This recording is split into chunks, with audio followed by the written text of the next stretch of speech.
இவன் வந்து ஒரு தற்குறி.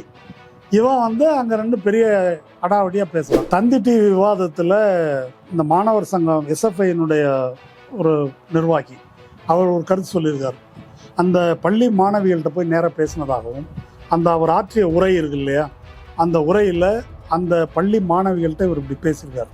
அதாவது, நான் சொல்லுகின்ற இந்த தியானத்தை நீங்கள் கற்றுக்கொண்டால், பரம்பொருள் யோகா அதை நீங்கள் கற்றுக்கிட்டீங்க அப்படின்னு சொன்னால், என்னை போன்ற ஒரு இளைஞன் நிர்வாணமாக உங்கள் முன் வந்து நின்னாலும் உங்கள் மனம் வந்து சலனப்படாது அப்படின்னு அவர் பேசியிருக்கிறதாக மாணவிகள் சொன்னாங்க. நான் என்ன சொல்கிறேன்னா, அவ்வளவு பெரிய யோக்கியம் உத்தமர்னாக்கா, அல்லது அதில் ஒன்றும் பிரச்சனையாகவே பேசலை அப்படின்னு அந்த தலைமை ஆசிரியர் சொல்கிறாங்க இல்லையா, அவங்க வந்து அதை அந்த வீடியோ பதிவை கொஞ்சம் வெளியிட்டு, இந்த கருத்தெல்லாம் அவருக்கு இல்லைன்னு நீங்கள் சொல்ல முடியாது. அவர் வேற பல வீடியோக்கள் அவங்களே வெளியிட்டிருக்கிற வீடியோ, தன்னுடைய ப்ரமோஷனுக்காக சாட்டை துரைமுருகனை வச்சு அவர் ஒரு செய்திருக்கிற வீடியோ, காமத்தின் வழியே கடவுளுக்கு உச்சகட்ட காமத்தை அடைவது எல்லாம் பேசியிருக்கிறேன். 1.5 மணி நேரம் செய்யறது எல்லாம் பேசியிருக்கிறேன். உச்சகட்ட காமத்தை அடைவது எப்படி, அது வழியா கடவுளை அடைவது எப்படி, அப்புறம் விந்துவை கட்டுப்படுத்தி நெத்திக்கு ஏத்துறதான் குண்டலினி. அப்படி வந்து என்ன மலத்தை வாய் வழியா வெளியே விடுறது, அப்படி ஏதாவது இருக்குதான்னு எனக்கு தெரியல. மாணவர்களுக்கும் வேணா தெரியாது ஒன்றுன்னு விட்டுருவோம். ஆசிரியர்களுக்கு அறிவு இருக்கா இல்லையா? எந்த ஆசிரியருக்கும் அறிவு இல்லையா? நீங்களாம் ரிசர்வேஷன்ல தானே வந்தீங்க, ஓபிசி எஸ்சி பிரிவை சேர்ந்த ஆசிரியர்கள்லாம். அப்போ ரிசர்வேஷன் என்பது என்ன? முற்பிறவி பயன்படி நீங்கள் அங்கேயே இருந்திருக்கணும்.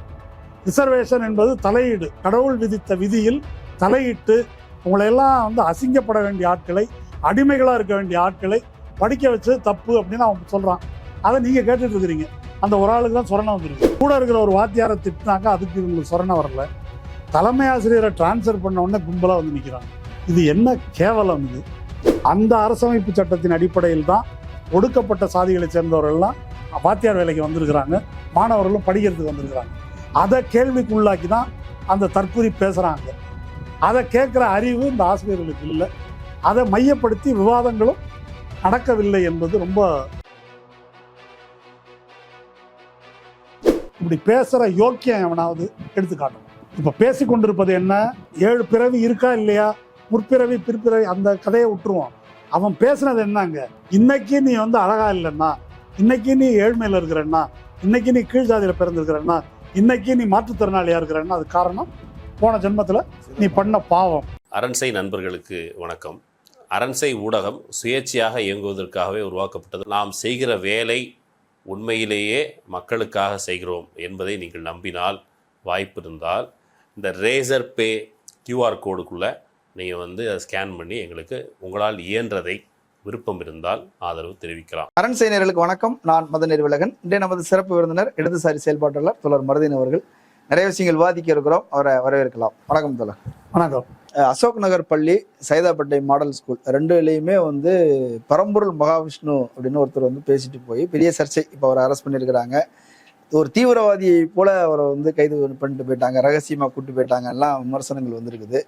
கருத்துரிமைக்கு எதிரான செயல்பாடு என்பதாகலாம் விமர்சனங்கள் வருது. அந்த பள்ளியில் ஒரு மோட்டிவேஷனல் ஸ்பீச் கொடுக்கணும் என்பதற்காக அவர் அழைக்கப்பட்டார் அப்படின்றது தான் சொல்லப்படும் செய்தி.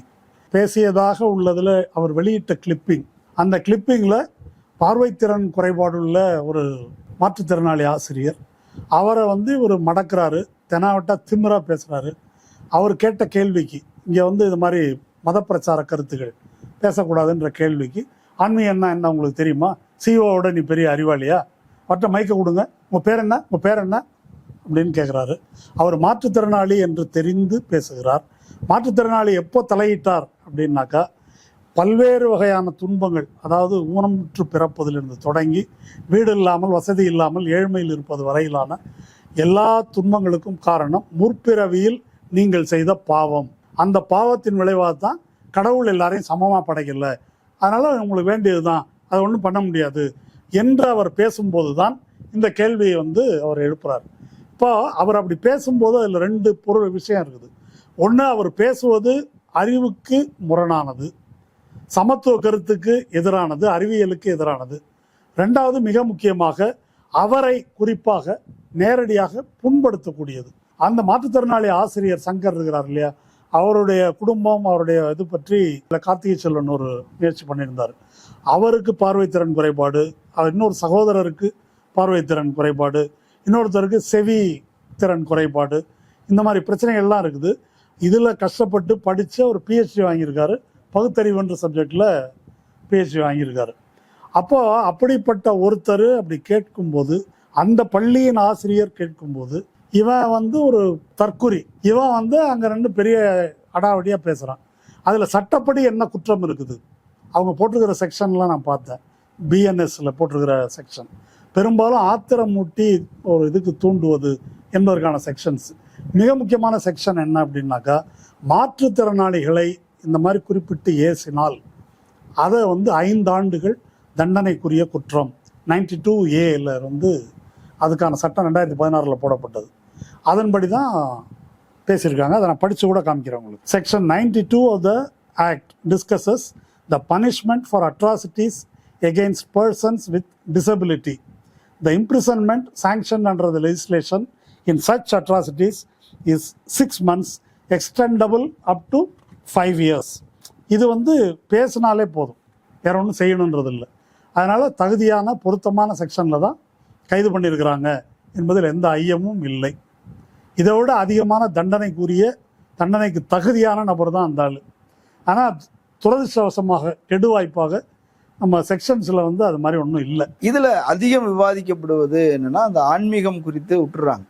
அது பேசலாமா அப்படி சொல்லிட்டு போயிடுறாங்க. ஆனால் இதில் தான் பேசுகிறாங்க, அவரை காயப்படுத்திட்டாங்க, அவரை துன்புறுத்திட்டாங்க, இது சட்ட ரீதியாக ஒரு குற்ற வழக்கு என்பது போல ஒரு விவாதிக்கப்படுகிறது. இந்த விவாதம் சரியான திசையில தான் போகுதுன்னு நினைக்கிறீங்களா? இல்லை, இந்த விவாதம் சரியான திசையில் போகலைன்றது மட்டும் இல்லை, அந்த பள்ளிக்கூடத்து வாத்தியாரங்களும் சரியான திசையில் நடந்து கொள்ளவில்லை. அவங்க எப்படி நடந்துக்கிட்ட மாதிரி தான் இது நடக்குது. ஒருத்தர் அப்படி பேசுகிறாரு, அவர் பேசுனதை பற்றி நிறைய கான்ட்ரவர்சி இருக்குது. இன்னும் முழு வீடியோ நமக்கு அவர் பேசுனது வீடியோ பார்க்கல, அந்த கிளிப்பிங் அவர் போட்டிருக்காரு.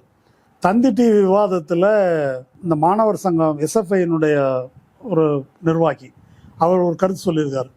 அந்த பள்ளி மாணவிகள்கிட்ட போய் நேராக பேசினதாகவும், அவர் ஆற்றிய உரை இருக்கு இல்லையா, அந்த உரையில் அந்த பள்ளி மாணவிகள்கிட்ட இவர் இப்படி பேசியிருக்காரு. அதாவது, நான் சொல்லுகின்ற இந்த தியானத்தை நீங்கள் கற்றுக்கொண்டால், பரம்பொருள் யோகா, அதை நீங்கள் கற்றுக்கிட்டீங்க அப்படின்னு சொன்னால், என்னை போன்ற ஒரு இளைஞன் நிர்வாணமாக உங்கள் முன் நின்னாலும் உங்கள் மனம் சலனப்படாது அப்படின்னு அவர் பேசியிருக்கிறதாக மாணவிகள் சொன்னாங்க. நான் என்ன சொல்கிறேன்னா, அவ்வளவு பெரிய யோக்கியம் உத்தமர்னாக்கா, அல்லது அதில் ஒன்றும் பிரச்சனையாகவே பேசலை அப்படின்னு அந்த தலைமை ஆசிரியர் சொல்கிறாங்க இல்லையா, அவங்க அதை அந்த வீடியோ பதிவை கொஞ்சம் வெளியிடட்டும், அதை நம்ம எல்லாரும் பார்ப்போம், என்ன இருக்குன்னு தெரிஞ்சுக்கலாம். இப்போ இந்த ஒரு கிளிப்பிங்கை பார்த்ததுக்கே இவ்வளோ இருக்குது, அதை முழுசாக கேட்போமே அவர் என்ன பேசியிருக்காருன்றத. அப்போது இந்த கருத்தெல்லாம் அவருக்கு இல்லைன்னு நீங்கள் சொல்ல முடியாது. அவர் வேற பல வீடியோக்கள் அவங்களே வெளியிட்டிருக்கிற வீடியோ, தன்னுடைய ப்ரமோஷனுக்காக சாட்டை துரைமுருகனை வச்ச ஒரு செய்திருக்கிற வீடியோ, காமத்தின் வழியே கடவுளுக்கு உச்சகட்ட காமத்தை அடைவது எல்லாம் பேசியிருக்கிறேன். 1.5 மணி நேரம் செய்யறது எல்லாம் பற்றி பேசியிருக்கிறேன். உச்சகட்ட காமத்தை அடைவது எப்படி, அது வழியாக கடவுளை அடைவது எப்படி, அப்புறம் விந்துவை கட்டுப்படுத்தி நெத்திக்கு ஏத்துறதான் குண்டலினி, அப்படி எப்படி கடவுளை அடைவது. இதோட கேவலம் வேற ஒன்றும் இல்லை. இப்போ என்ன மலத்தை வாய் வழியாக வெளியே விடுறது, அப்படி ஏதாவது இருக்குதான்னு எனக்கு தெரியல.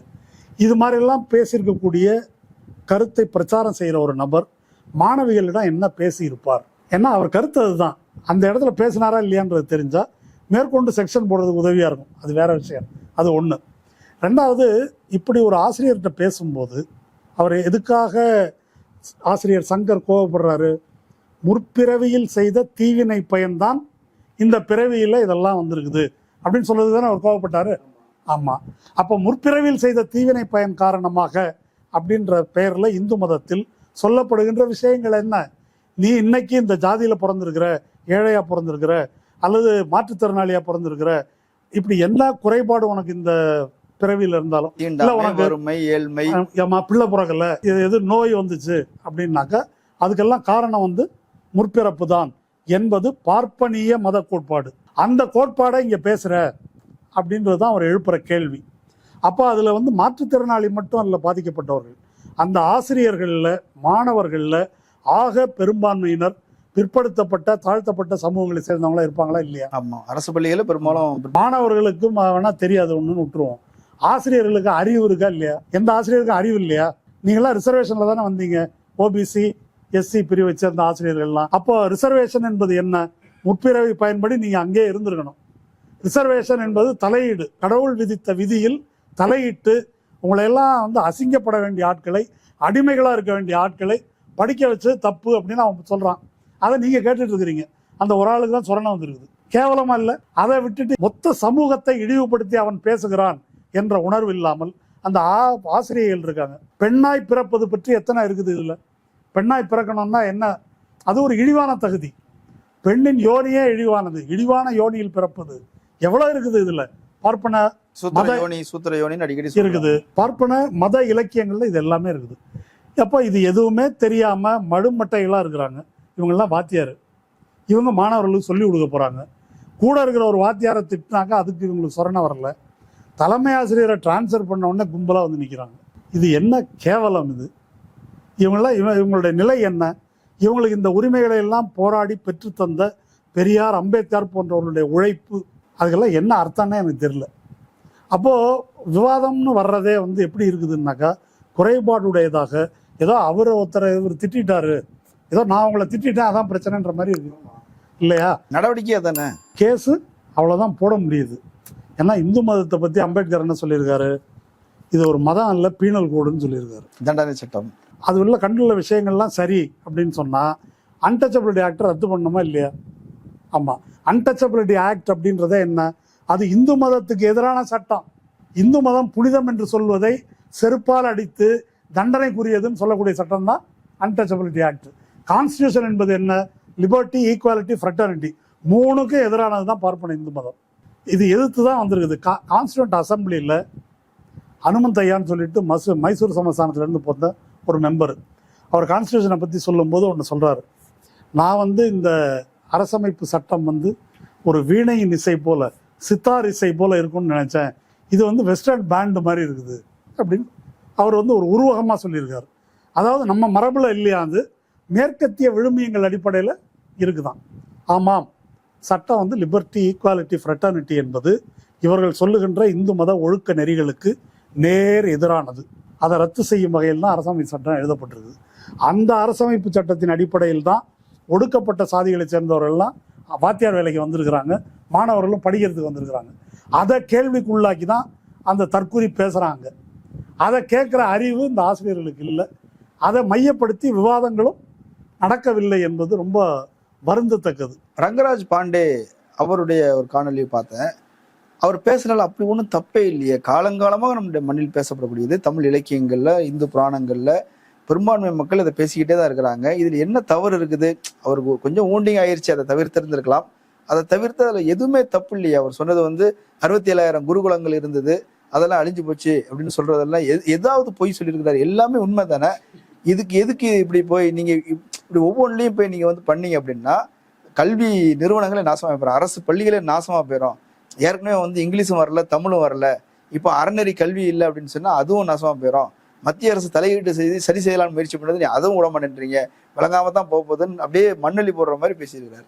ரங்கராஜ் பாண்டே அவ்வளோ கோவப்படுறாருன்னா நடந்தது கரெக்டாக தான் நடந்திருக்கு அப்படின்னு நம்ம வந்து எடுத்துக்கலாம். பாண்டேயும் சரி, வேற பலரும் அவரை ஒத்தவர்களும் என்ன சொல்றாங்க, என்ன தப்பா பேசுறாரு, அதாவது முற்பிறவியில் பாவம் செஞ்சா இந்த பிறவியில் அனுபவிக்கணும் அப்படின்றது நம்ம பாரத பண்பாட்டில் சொல்ற கருத்து தானே அது. திருக்குறளே சொல்லியிருக்காது. ஆமா, அவ்வையார் சொல்லியிருக்கிறாங்க. அதுக்கு மேல எல்லா மதத்திலையும் அதானே சொல்லியிருக்கு அப்படின்னு உருட்டுறாங்க. இப்போ இந்த விஷயத்தை பத்தி கொஞ்சம் தெளிவுபடுத்திக்கிறது நல்லது. முதல்ல இந்த கர்ம வினை கோட்பாடு அப்படின்றது பார்ப்பன இந்து மதத்தில் தான் இருக்கு. வெறும் இந்து மதம் இல்லை, பார்ப்பன புராணங்கள், இதிகாசங்கள், ஸ்ருதிகள் இவற்றின் அடிப்படையிலான இந்து மதத்தில் தான் இருக்கிறதா, எல்லா மதங்களிலும் இருக்கிறதா அப்படின்றத பார்ப்போம். கிறிஸ்தவத்திலையும் இஸ்லாம்லேயும் பாவம் புண்ணியம் உண்டு, ஆனால் மறுபிறவி கிடையாது. நீ பாவம் செஞ்சாக்கா இறுதி தீர்ப்பு நாள் அன்னைக்கு உனக்கு என்னென்ன தண்டனை உண்டு, உன்னை அப்படி பண்ணுவாங்க இப்படி பண்ணுவாங்க, அது எல்லா மதங்கள்லையும் உண்டு. விசாரிப்பாரு, இறுதி தீர்ப்பு நாளைக்கு ரெடியா இருப்பா அப்படின்னு சொல்றது கிறிஸ்தவத்திலையும் இருக்குது, இஸ்லாம்லேயும் இருக்குது. சமணம், பௌத்தம் போன்ற மதங்கள்ல கர்ம வினை கோட்பாடு இருக்குது. ஆனால் கர்ம வினை கோட்பாடு என்பது போன ஜென்மத்தில் நீ இந்த தப்பு பண்ணியிருந்தால் இந்த ஜென்மத்தில் நீ இப்படி பிறப்பாய், அல்லது உனக்கு நோய் வரும், அல்லது நீ இப்படி இருப்ப, உனக்கு பிள்ளை பிறகாது, ஏதோ ஒன்று. அந்த மாதிரி எந்த பௌத்த சமண இலக்கியங்களும் கிடையாது. அப்போ அந்த கர்ம வினை கோட்பாடு சமணத்திலலாம் எப்படின்னா கடவுள் கிடையாது, கர்ம வினை தான், வினைக்கேற்ற பயன் அப்படின்ற மாதிரி அது போகுது. அவங்க வந்து மோட்சம் என்று சொல்வது இந்த நல்வினை தீவினை ரெண்டும் கடந்த ஒரு நிலை என்பது வீடு பேர் அடைதல். ஆமா, அதை மோட்சம்னு சொல்றாங்க. இப்போ இந்த இந்து மதம் பார்ப்பன இந்து மதத்துக்கு வரும். இப்போ இதுல என்ன சொல்லுது? இப்போ திருக்குறளை விட்டோமே, திருக்குறள்ல சொல்லியிருக்கு அந்த அம்மா உமா ஆனந்த். அப்ப திருக்குறளை எதிர்க்கிறீங்களா அப்படின்றாங்க. ஒரு 2-3 குறள் சொல்றேன். நான் ஒரு தமிழாசிரியரோ பெரிய வல்லுநரோ இல்லை, இருந்தாலும் சொல்றேன். எழுபிறப்பும் தீயவை தீண்டா பழிபிறங்கா பண்புடை மக்கட்பெறின், இதுல எழுபிறப்பும்னு இருக்குது. அதுக்கு இளங்குமரனார் உரை வந்து பழியில்லாத நல்ல மக்களை பெற்றால் தலைமுறைக்கும் பழி இல்லை, எழுபிறப்புன்றத தலைமுறைக்கும் அப்படின்னு சொல்றாரு. எழுமை எழுபிறப்பும் உள்ளுவர் தங்கள் விழுமன் துடைத்தவர் நட்பு, தமது துன்பத்தை நீக்கியோர் நட்பை பல தலைமுறைகளிலும் நன்றி அறிவுள்ளோர் நினைத்திருப்பார்கள். தலைமுறைன்னு தான் வருது, தலைமுறை. அப்புறம் ஒருமைக்கண் தான் கற்ற கல்வி ஒருவருக்கு எழுமையும் ஏமாப்புடைத்து, ஒருமுகப்பட்டு கற்கும் கல்வி ஒருவனுக்கு பின்வரும் காலமெல்லாம் எழுமையும். எழுமைன்றதை 7 பிறப்புன்னு அவங்க போட்டுக்கலாம். ஏமாப்புடைத்து பாதுகாப்பா அமையும். சரி, இதெல்லாம் உங்களுக்கு சௌரியமா நீங்க விளக்கம் சொல்றீங்க அப்படின்னு சொல்லலாம். ஏன்னா திருக்குறளுக்கு பல பேர் உரை எழுதியிருக்கிறாங்க. ஆமா, நீங்க வந்து ஏதோ ஒன்று 7 பிறப்புன்னு கூட எவனா ஒருத்தவங்க உரை எழுதி வச்சிருக்கலாம், அது இருக்கக்கூடாதுன்றது இல்லை. ஆனா என்னுடைய கேள்வி, போன ஜென்மத்தில் நீ இதை பண்ணா அடுத்த ஜென்மத்தில் நீ இப்படி பிறப்பாய், அதற்கு தண்டனை அனுபவிப்பாய், கீழ் ஜாதியில் பிறப்பாய் அப்படின்னு ஒரு திருக்குறளை இப்படி பேசுற யோக்கியம் எவனாவது எடுத்து காட்டணும். இப்ப பேசி கொண்டிருப்பது என்ன? 7 பிறவி இருக்கா இல்லையா, முற்பிறவி பிற்பிறவி, அந்த கதையை விட்டுருவோம். அவன் பேசுனது என்னங்க? இன்னைக்கு நீ வந்து அழகா இல்லைன்னா, இன்னைக்கு நீ ஏழ்மையில இருக்கிறன்னா, இன்னைக்கு நீ கீழ் ஜாதியில பிறந்திருக்கிறன்னா, இன்னைக்கு நீ மாற்றுத்திறனாளியா இருக்கிறன்னா, அது காரணம் போன ஜென்மத்துல நீ பண்ண பாவம் அப்படின்னு அவன் சொல்லியிருக்கான். கோயிலுக்கு வெளியே நிக்கிறதெல்லாம் அதான். நீ அப்படி ஒரு குறளை எனக்கு எடுத்து காட்டணும். அந்த யோக்கியர்கள் இதை பேசுறவன் எவனாவது இந்த மாதிரி ஒரு குறள் இருக்குன்னு காட்டு, எனக்கு நான் பாக்குறேன். பேசியிருக்கிறது அதுதான். கவர்னர் சொல்லியிருக்காரு, சனாதன தர்மத்தின் அடிப்படையில் தான் திருக்குறள் இருக்குது. இந்த ஏர்போர்ட்ல போயிட்டு சில பத்திரிகையாளர்கள் பிடிக்கலாம்னு சொல்லிட்டு போயிருக்கிறாங்க, பிடிக்க முடியல. அவனுடைய பக்தர்கள் ஒரு அம்மாட்ட கேட்குறாங்க, இது மாதிரி பேசியிருக்காரு, சமத்துவத்துக்கு எதிரானது இல்லையா? கரெக்டு தானே சார், எல்லாரும் எப்படி சமமாக முடியும்? நான் போய் சிஎம் சேர்ல உட்கார முடியுமான்றாங்க. அது அறிவு எப்படி இருக்குன்னு பாருங்க. சிஎம் கோடிக்கணக்கான மக்களால் தேர்ந்தெடுக்கப்பட்டு அவர் சேர்ல போய் உட்காந்துருக்காரு, நீ எப்படி போய் உட்கார முடியாது இல்லை இல்லையா? அது பிறப்பால் கிடைத்த தகுதியாது. படிச்சவங்க நீதிபதியா வராங்க, படிச்சவங்க. இது அர்ச்சகர் மேட்டர்ல உமா ஆனந்த் இது மாதிரி பேசியிருக்காங்க. அவாவா செய்யறது அவாவா தான் இருக்க முடியும், அவ எப்படி இருக்க முடியுமா? இப்போ பிராமின்லாம் பிளேன் ஓட்டுறதா, பிறப்பால் வந்ததா அது இல்லையா? அப்படி பேசுறாங்க. அது இருக்கட்டும், அவங்க எதுல இருந்து பேசுறாங்கன்றத பார்ப்போம். கீதையில மிக முக்கியமான பகுதி, கீதை என்பது கிருஷ்ணன் அர்ஜுனனுக்கு செய்த உபதேசம். அர்ஜுனனுக்கு எதுக்காக உபதேசம் செய்ய வேண்டியிருக்கு? எளிமையா சொன்னாக்க, இந்த மாதிரி ஒரு ரியல் எஸ்டேட்டுக்காக இவ்வளவு பெரிய கொலையெல்லாம் நான் பண்ணணுமா அப்படின்னு வந்து பங்காளி சண்டையை போய் ஆமா, இடத்த பிடிக்கிறது தானே ரியல் எஸ்டேட் பிரச்சனை தானேங்க. அது ரியல் எஸ்டேட் பிரச்சனைக்காக இவ்வளவு கொலை, மாமா மச்சான் பங்காளி எல்லாரையும் கொல்லணுமா? அவங்க தான் எனக்கு எல்லாம் இந்த வில்வித்தையெல்லாம் கற்றுக் கொடுத்தவங்க, இது நியாயமா அப்படின்னு வந்து அவன்கிட்ட கேட்குறான். அப்போதான் இவர் உபதேசம் செய்ய ஆரம்பிக்கிறார். அப்போது மோட்சத்துக்கான வழி வந்து 3 மார்க்கம் இருக்குது. கர்மயோகம், பக்தி யோகம், ஞான யோகம் அப்படின்னு 3 இருக்குன்னு சொல்கிறாரு. பக்தி யோகம்னா இறைவனே சரண் என்று கிடப்பது. ஞான யோகம் என்றால் தவத்தின் மூலம் இறைவனை அடைவது. அதான் இவங்க சொல்கிறாங்கல்ல, நான் மெடிடேஷன், சரி அது ஏதோ ஒன்று, அதன் மூலம் அடைவது. கர்மயோகம் என்றால் என்ன? அதான் ரொம்ப முக்கியம். கர்மயோகம் என்றால் உன் குலத்துக்கு விதிக்கப்பட்ட தொழிலை, கரெக்டான சொல்லு ஸ்வதர்மம். ஸ்வதர்மம்னா உனக்குரிய தர்மம், தர்மம்னா குலத்தொழில்.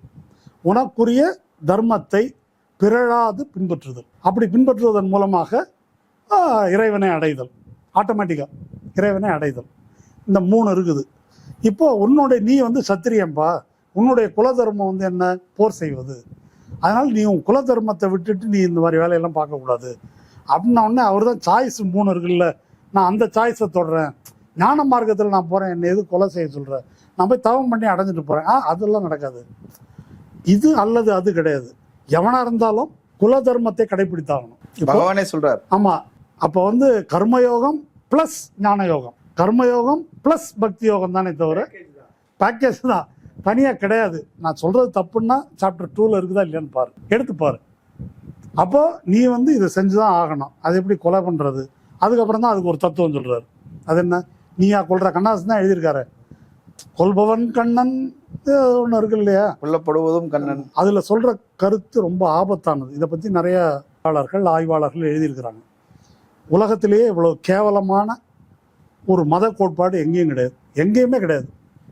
நீ செய்யும் செயலுக்கு மாறலா நீ பொறுப்பு இல்லை. அதை பொதுவாக எப்படி சொல்லுவாங்கன்னாக்க, கடமையை செய் பலனை எதிர்பாராதே, இதை மட்டும் சொல்லுவாங்க. அது சொல்லியிருக்காரு அவர். நீ செய்கிற வேலைக்கு நீ பொறுப்பு இல்லை. அதாவது இந்த இந்த இப்போ நீ கொலை செய்கிறன்னாக்கா அதுக்கு நீ பொறுப்பு இல்லை, அதுக்கு நான் பொறுப்பு. அப்போ உங்கள் செயலில் தார்மீக பொறுப்பிலிருந்து உங்களை விடுவிப்பது அப்படின்றத போல ஒழுக்கக்கேடு வேற ஏதாவது இருக்குதா? நான் எந்த தப்புனாலும் செஞ்சுட்டு கோர்ட்ல போய் சொல்லலாம், நான் பொறுப்பு கிடையாது, கண்ணன் தான் காரணம். கண்ணன் தான் சொன்னான். இதைத்தான் மகாவிஷ்ணு போலீஸ் ஸ்டேஷன்ல சொல்லியிருக்கிறான், ஜட்ஜு கிட்ட சொல்லியிருக்கான். நான் சொல்லலை, சித்தர் எனக்கு சொன்னாருன்னு தான் இல்லையா? அப்போ அர்ஜுனன் வந்து நான் சொல்லலை, எனக்கு கிருஷ்ணன் சொன்னாரு. அப்போ கிருஷ்ணன் இது மாதிரி சொல்லுன்னு சொல்லி கொடுக்குறாரு. எனக்கு தெரியாது, கொன்றவன் கண்ணன், சொல்பவன் கண்ணன், கொல்பவனும் கண்ணன், எனக்கு தெரியாது, நான் ஒரு கருவி தான் அப்படின்னு சொல்லு அப்படின்னு ஒரு இம்மொராலிட்டியை பயிற்றுவிப்பது அது. அப்போவும் அர்ஜுனன் கன்வின்ஸ் ஆகாத போது என்ன சொல்றாரு, இங்க பாரு, சண்டை போடு, தோத்தின்னா சத்திரியன் என்ற முறையில் உன்னுடைய குலத்தொழிலை செய்ததனால் நீ வீர சொர்க்கம் செல்வாய். ஆனால் காண்டிபத்தை கீழே போட்டா சத்திரியன் குலத்தொழிலை செய்யாதனால நீ நரகத்துக்கு போவ. வெற்றி அடைஞ்சிட்டான்னு வச்சுக்க, ராஜ்யமும் கிடைக்கும் சொர்க்கமும் கிடைக்கும், டபுள். என்ன 2 லட்டு தின்னு ஆசையா, 2 லட்டு தின்னு ஆசையா இல்லையா? இதுதாங்க கீதையில சொல்லியிருக்குது. இந்த மொராலிட்டிக்கு பேர் என்ன? அதாவது பிறப்பின் அடிப்படையில் தான் இது தீர்மானிக்கப்படுகிறது. இந்த பிறப்பின் அடிப்படையில் தீர்மானிக்கப்படுகிறது என்பதை கேள்விக்குள்ளாக்கி, பிறப்பு அதனால நீ இதை அனுபவிச்சாகணும், இது வந்து ஒரு பிலசாபிக்கல் கொஸ்டின். இதுல வந்து இவங்க இவ்வளவு உருட்டுறதுனால, பித்தலாட்டம் செய்வதனால இது எவ்வளவு ஒழுக்கக்கேடுன்னு நான் திரும்ப திரும்ப விளக்க வேண்டியது. ஆதிசங்கரனிடம் கேட்கிறாரு, நீ தான் எல்லாமே மாயை, ஜீவாத்மாவும் பரமாத்மாவும் ஒண்ணு தான். இவனே அப்படிதான் பேசுறான். நான் இல்லை இப்போ நான் ஒரு பேட்டியில் பார்த்தேன், பேசிட்டு இருக்கிறான். நீங்கள் கடவுள்கிட்ட பேசுறீங்களோ? பேசிட்டு இருக்கிறேன், நீங்களும் கடவுள் நானும் கடவுள். இது அப்படியே அத்வைதத்துக்கு தவறாரு. ஜீவாத்மாவும் பரமாத்மாவும் ஒன்று. ஜீவாத்மா வந்து தனக்குள்ள இருக்கிற பரமாத்மாவை ரியலைஸ் பண்ணுறது தான் மேட்ரு. இவ்வளோ உன்னதமான தத்துவத்தை சொல்கிறீங்களே அப்படின்னு ஆதிசங்கரை கேட்குறாங்க. அப்புறம் எதுக்கு சூத்திரன் அப்படி இருக்குது? அதெல்லாம் அது வேறன்ட்டார். அது வேற, அது வேற, அது அவங்க அப்படிதான், அதை ஒன்றும் மாற்ற முடியாது. அவங்க துன்பப்பட பிறந்தவர்கள். இந்த விளக்கம் இருக்குது, அவர்கள் துன்பப்பட பிறந்தவர்கள் சொல்றாரு, பிறந்தவர்கள், அதை மாற்ற முடியாது. அப்போ இந்த மாதிரி இரட்டை நாக்கு பிராடுத்தனம் என்பது பார்ப்பனியத்துக்கே உரிய குணம். அதனாலதான் ரங்கராஜ் பாண்டே என்ன சொல்றாருன்னா, அவர் சொன்ன முறை, அவர் பயன்படுத்திய மொழி, அதுக்குள்ள நான் வரல வந்தா பிரச்சனை, அதுக்குள்ள நான் அதை அப்படியே கழட்டிடுறாரு. அதுலதான் மேட்டரே இருக்குது, அவனுடைய திமிர்த்தனம் இது இருக்குது. அவர் சொன்ன கருத்துல என்னங்க இருக்குது? முற்பிறவி, அதான வள்ளுவர் சொல்லியிருக்காரு, அதான அவர் சொல்லியிருக்காரு, அதில் இருக்குது. சுமன் ஸ்ரீராமன் ஒரு டிபேட்ல சொல்றாரு, சார் அவர் சொன்னதுல எனக்கு உடன்பாடு இல்லை, பட் என்ன செக்ஷன்ல அவரை நீங்க பனிஷ் பண்ணுவீங்க? சட்டப்படி அவர் கோர்ட்ல நிற்காது. இப்போ கேள்வி என்னன்னு கேட்டா, திருட்டு சரியா தப்பான்றது கேள்வி. கோர்ட்ல நிற்குமா நிற்காதான்னு இப்போ ஒன்று கேட்குறான். திருட்டு சரியா தப்பா, பண்ணது திருட்டா இல்லையான்னு கேட்டா, இல்லை சார் இது கோர்ட்ல நிற்காது அப்படின்னாக்கா. பல லஞ்ச ஊழல் கேஸு கோர்ட்ல நிற்கல, எலக்ட்ரல் பாண்டு கேஸ் என்னாச்சு, வாங்கின பணம் கோர்ட்ல நின்றுச்சா? நிற்கல. ஆர்டிகல் 370 கோர்ட்ல நிற்கல. பாபர் மசீதை இடிச்சது தப்பு, ஆனால் இந்துக்களுக்கு சொந்தம், அதுவும் கோர்ட்ல நிற்கல. இப்போ என்ன செய்யணும்? அதுக்கு கோர்ட்ல எது நிற்கும்ன்றதா இப்போ பிரச்சனை? கோர்ட் எப்படி இருக்குன்னு தான் நமக்கு தெரியுது. அது அல்ல. அப்போ எப்படி இதை மாற்றுகிறார்கள், என்ன கேள்வி, அந்த கேள்விக்கு என்ன விடை என்பதிலிருந்து இதை மாத்துறாங்க. அதனால இப்போ என்ன பொருள்னாக்கா, இவங்க சொல்றது போல இந்த முற்பிறவி பயன் இந்த பிறவியில் அனுபவிப்பது என்ற இழிவான இந்த கோட்பாடு பார்ப்பன இந்து மதத்துக்கு மட்டுமே உரியது, வேற எந்த மதத்துக்கும் கிடையாது. திருக்குறள்ல கிடையாது, எதுலையும் கிடையாது. அதனால இந்த கோட்பாடு தான் இத்தனை காலமாக நம்முடைய முன்னோர்கள், அதாவது ஒடுக்கப்பட்ட சமூகங்களை சேர்ந்த, இன்னைக்கு படித்து பெரிய பெரிய பதவியில் இருக்கக்கூடியவங்க, பெரிய விஞ்ஞானிகளாக வந்திருக்கிறாங்க, பல இதுக்கு வந்திருக்கிறாங்க. ஆனால் ஒரு 4 தலைமுறைக்கு முன்னால் அவங்களுடைய பாட்டனார்கள், கொள்ளு பாட்டனார்கள், அவங்க நிலை என்ன? நம்ம ஜாதி, இந்த ஜாதியில் பிறந்துட்டோம், நம்ம தலையெழுத்து இப்படி தான் இருந்தாகணும், இப்படித்தான் அவர்கள் கருதி கொண்டிருந்தார்கள். அந்த கருத்திலிருந்து அவர்களை விடுவித்து அவங்கள இந்த இதுக்கு கொண்டு வர்றதுக்கு பல பேர் போராடி இருக்கிறாங்க. இந்த ஆள் வந்து வள்ளலார் படத்தை சட்டப்பையில் வச்சுருக்கேன், நான் என்ன செய்யலாம்னு எனக்கு தெரியல. வள்ளலாருங்கிறாரு, திருவள்ளுவருங்கிறாரு, ஔவையாருங்கிறாரு. வள்ளலார் வந்து 5 திருமுறை வரைக்கும் இதெல்லாம் பாடுறாரு. 6வது திருமுறையில் 5 திருமுறையிலையும் நான் பாடினது வேஸ்ட்டுன்னு சொல்லிடுறாரு. எதையும் நம்பாத, புராணம் வேதம் எல்லாமே புரட்டு, ஜீவகாருண்யம் ஒன்று தான், பசித்தவனுக்கு சோறிடுவது இல்லையா, உடை இல்லாதவனுக்கு உடை கொடுப்பது, இருக்க இடம் கொடுப்பது அப்படின்னு சொல்லிட்டு அதுக்கு வந்துடுறாரு. அந்த பாயிண்ட் தான் கடைசியாக அவர் வந்தடைந்த பாயிண்ட். அந்த பாயிண்ட் வந்து அதில் அந்த விட்ட இடத்துல இருந்து தான் மற்றவர்கள் தொடங்குகிறார்கள். ஐயா வைகுந்தரோ அல்லது பெரியாரோ அதிலிருந்து தான் தொடங்குறாங்க.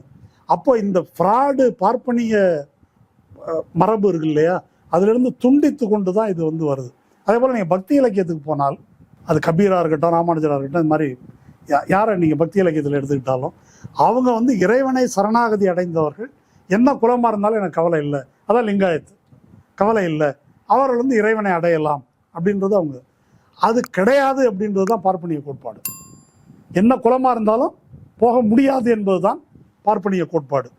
அதனால் முற்பிறவி அடுத்த பிறவி பயன் அப்படின்றதே இத்தனை இந்த வருண சாதி ஒடுக்குமுறை, வர்க்க ஒடுக்குமுறை, இது எல்லாத்தையும் நியாயப்படுத்துகின்ற அயோக்கியத்தனமான ஒரு கோட்பாடு. இந்த நாட்டை இத்தனை காலம் இருளில் தள்ளிய கோட்பாடு. அதை தான் அந்த ஆள் அங்கே பேசியிருக்கிறோம். 2000 ஆண்டு தீங்குக்கு எது காரணமோ அது பெருமை மிகு கலாச்சாரம், வெள்ளக்காரன் வந்து அழிச்சிட்டான், அதை மீட்டுருவாக்கம் செய்யணும்னு சொல்றாங்க. அதை நீங்க கண்டிக்க. நீங்க வந்து நான் ஒரு உதாரணம், இவ்வளோ பெரிய விளக்கம் புரிஞ்சுக்க முடியலன்னா வாசகர்கள் எல்லாருக்கும் நான் ஒன்று சொல்கிறேன். அந்த ஆசிரியர்கிட்ட வந்தால் பேசுறது இருக்கு இல்லையா, நல்ல வால்யூம் வச்சுட்டு கண்ணை மூடிட்டு ஒரு வாட்டி கேளுங்க. அப்புறமா ப்ரெஸ் மீட்டில் அண்ணாமலை பேசுகிறத ஒரு வாட்டி கண்ணை மூடிட்டு கேளுங்க. எனக்கு அப்படியே அண்ணாமலை பேசுகிற மாதிரியே இருக்குது. அதனால் அதையே தான் கருத்து, வேற ஒன்றும் புது கருத்தெல்லாம். நம்ம முதலமைச்சர் சொல்றாரு அறிவியல் வழியில ஒழுக்கத்தை வந்து போதிக்கணும் அப்படின்னு சொல்றாரு. அறிவியலுக்கும் ஒழுக்கத்துக்கும் என்ன சம்பந்தம் இருக்குது? அது வேற, இது வேற. அறநெறி என்பது வேறு. இன்னைக்கு நடந்தது அறநெறி வகுப்பு தான். அதை விட்டுட்டு நீங்க வந்து அறிவியலுக்கும் இதுக்கு முடிச்சு போடுறதுங்கிறது மோசடி இல்லையா? முதலமைச்சரை தவற வழிகாட்டுறது ஏற்க முடியாதுன்னு தானே ரங்கராஜ் பாண்டிய போன்றவர்கள் பேசுறாங்க. அறநெறியை மதம் சொல்லி கொடுத்தது என்பது ஒரு காலம். அதனால ஒழுக்கத்தை நீ போதிக்க வேணாம், ஓராம போ அப்படின்னு ஒதுக்கிட்டு ஒழுக்கத்துக்கான பொறுப்பு இருக்கு இல்லையா, அதை கான்ஸ்டியூஷன் எடுத்துக்கிறது தான் இந்த காலம். ஆர்டிகிள் 25ல் ஒரு ரைட் டு கான்ஷியன்ஸ் இருக்கு இல்லையா, ரைட் டு கான்ஷியன்ஸ் தான் வழிபாட்டு உரிமை, மத உரிமைன்னு சொல்கிறாங்க. அதுக்கு பேர் வந்து மனசாட்சி உரிமை, வழிபாட்டு உரிமையெல்லாம் இல்லை. மனசாட்சி உரிமைன்னா என்ன? என்னுடைய மனசாட்சிக்கு கடவுள் இருக்கிறதா நான் நினைக்கலாம். அந்த கடவுளுக்கு பேர் அல்லான்னு நினைக்கலாம், கிறிஸ்துவன்னு நினைக்கலாம், முருகன் நினைக்கலாம், எது வேணால் நினைக்கலாம். கடவுள் இல்லைன்னு நான் நினைக்கலாம், இருக்கா இல்லையான்னு தெரியாதுப்பான்னு நான் நினைக்கலாம். அதுக்கு பேர் தான் ரைட் டு கான்ஷியன்ஸ். அதான் ஆர்டிகிள் 25. அந்த ஆர்டிகிள் 25 வந்து அப்சல்யூட் ரைட்டு கிடையாது. 3 காரணங்களுக்காக அதை ரெகுலேட் பண்ணலான்னு இருக்குது கான்ஸ்டியூஷனில். எல்லாரும் ஒத்துக்கிட்ட கான்ஸ்டியூஷனில், மோடி தொட்டு கும்பிட்ட கான்ஸ்டியூஷனில் என்ன எழுதியிருக்குதுன்னாக்கா, subject to public order, health and morality. இந்த 3 காரணங்களுக்காக இதை ஒழுங்குபடுத்தும் அதிகாரம் அரசமைப்பு சட்டத்துக்கு உண்டு. அப்படின்னா என்ன பொருள்? தேர்ந்தெடுக்கப்பட்ட அரசாங்கத்துக்கு மதத்தின் நடவடிக்கை ஒழுக்கத்துக்கு, மொராலிட்டிக்கு விரோதமாக இருந்தால் அதை ஒழுங்குபடுத்துகிற உரிமை எங்களுக்கு உண்டு. அப்படி தீய ஒழுக்கம் மதத்தில் இருந்ததா இல்லையா? தேவதாசி முறை தீய ஒழுக்கம் இல்லையா? சதி இல்லையா? பால்ய விவாகம் இல்லையா? இன்னும் எக்கச்சக்கம் இருக்குது தீய ஒழுக்கம். அப்போது மதத்தின் மேலே இந்த கட்டுப்பாடை, இந்த ஒழுக்கத்தை நிலைநாட்ட வேண்டிய தேவை இருக்கு இல்லையா? அது எப்போ வருது? மதத்தின் மீது அரசுக்கு அதிகாரம் இல்லைன்னா சங்கராச்சாரியை ஜெயலலிதா கைது பண்ண முடியுமா? ஆமாம். இப்போ அவரை கேட்டிங்கன்னா, இப்போ நம்ம பரம்பொருள் சொன்ன மாதிரி சித்தர் சொன்னதான் நான் சொன்னேன்ற மாதிரி, எனக்கு பகவான் சொன்னார் நான் போட்டுதல்ல சொன்னேன், பகவான் கிருஷ்ணரே சொல்லியிருக்காரு, அர்ஜுனன் சொன்ன மாதிரி. இப்போ அர்ஜுனன் இடத்துல ஜெயேந்திர சரஸ்வதி இருந்தால் என்ன சொல்லியிருப்பாரு? பகவான் சொன்னார். ஆமாம் ஆமாம், அவனை போட்டுருங்க நல்லது இல்லைன்னு சொன்னார், அதனால் போட்டேன் அப்படின்னு சொல்லலாம்ல. ஆமாம், அப்படியெல்லாம் சொன்னால் எடுபடாது அப்படின்னு தான் ஒரு கான்ஸ்டியூஷன் வந்துருக்குது. அப்போ ஒழுக்கத்தை நிலைநாட்டும் அதிகாரத்திலிருந்து மதம் விலக்கப்பட்டு விட்டது என்பதை அழுத்தம் திருத்தமாக புரிஞ்சுக்கணும். இங்கே மட்டும் இல்லை, மதத்துக்கு இடம் இல்லை இங்கே இல்லை. அது இந்தியாவில் தான் கிறிஸ்தவம் இருக்குது, இஸ்லாம் இருக்குது, இந்து இருக்குது, அது இருக்குது, இது இருக்குது. அதனால தான் மத சார்பின்மை. ஏன் ஐரோப்பாவில் இருக்கிறதெல்லாம் கிறிஸ்தவம் தான் எல்லாருமே இல்லையா? அங்கே எதுக்கு மத சார்பின்மை வச்சுருக்குறாங்க? அங்கே திருச்சபைன்னு வச்சுட்டு ஆட்டம் போட்டுட்டு இருந்தாங்க. பிரான்ஸில் தானே அடித்து துரத்தி விட்டாங்க. திருச்சபை ஒன்றும் வேலை இல்லை, வெளியே போட அப்படின்னு திருச்சபைக்கு சொத்தும் கிடையாது, போன இடத்துல பிடிங்கிட்டு அனுப்பிட்டாங்க, பிரிச்சு விவசாயிகளை கொடுத்துட்டாங்க. அப்போ திருச்சபை ஏன் திரட்டப்பட்டது? மதத்தின் அதிகாரம் அப்படின்றது முற்றாக விலக்கப்படுது. அப்போ அது அங்கதான் மக்களுக்கு இறையாண்மை மிக்க உரிமை அப்படின்றது வருது.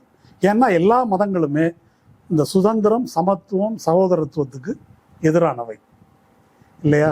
அந்த ஊர்ல ஜாதி இல்லைன்றது உண்மைதான். ஆனா மதத்துக்கு எதிராக பேசினா பிளாஸ்பமி. சரி, அப்ப ஒழுக்கத்துக்கு என்ன பண்றது? மதத்தை நீக்கின பிறகுதான் ஒழுக்கம் ஆரம்பிக்கணும்னு நான் சொல்றேன். அதாவது 2 விஷயம் இருக்குதுங்க. ஒரு இறை நம்பிக்கை இஸ் ஈக்குவல் டு மதம் கிடையாது. இதை முக்கியமா புரிஞ்சுக்கணும். இறை நம்பிக்கை என்பதே மதம் அல்ல. இப்போ நம்ம ஊர்ல அப்படி எட்டுக்குடிக்கு போயிட்டு, நாகூர் தர்காவுக்கு போயிட்டு, வேளாங்கண்ணிக்கு போயிட்டு வர மக்கள் இருக்காங்களா இல்லையா? அவங்க என்ன மதம்? அவங்க எல்லா மதங்களையும் இருக்கதான் செய்யறாங்க. இப்போ எனக்கு கூட சொன்னாங்க, அவங்க பெருமாளை கும்பிடுறவங்க, எனக்கு தர்காவுக்கு போய் ஊதிட்டு வந்தோன்னா குழந்தைக்கு காய்ச்சல் சரியாயிரும் அப்படின்னு சகோதரவங்க இருக்கிறாங்க. எனக்கு தெரிந்து இஸ்லாமியர்கள் மாரியம்மன் கோயிலுக்கு வந்ததை நான் பார்த்துருக்கிறேன். சரியா? மாரியம்மன் கோயில். ஆமா, இதெல்லாம் இந்த எல்லைகள் இப்போ கெட்டிப்பட்டு போய் தனித்தனியா இதாகுதுன்றது வேற விஷயம்.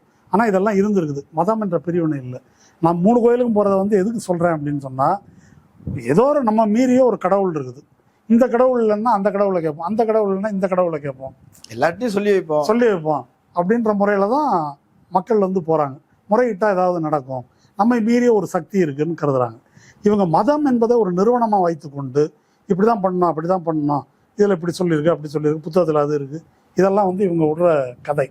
அப்ப அந்த இறை நம்பிக்கை இருப்பவர்கள் இல்லாதவர்கள் அப்படின்றதுதான் பிரிவினை இல்லையா? அது அவங்களுடைய விருப்பம்.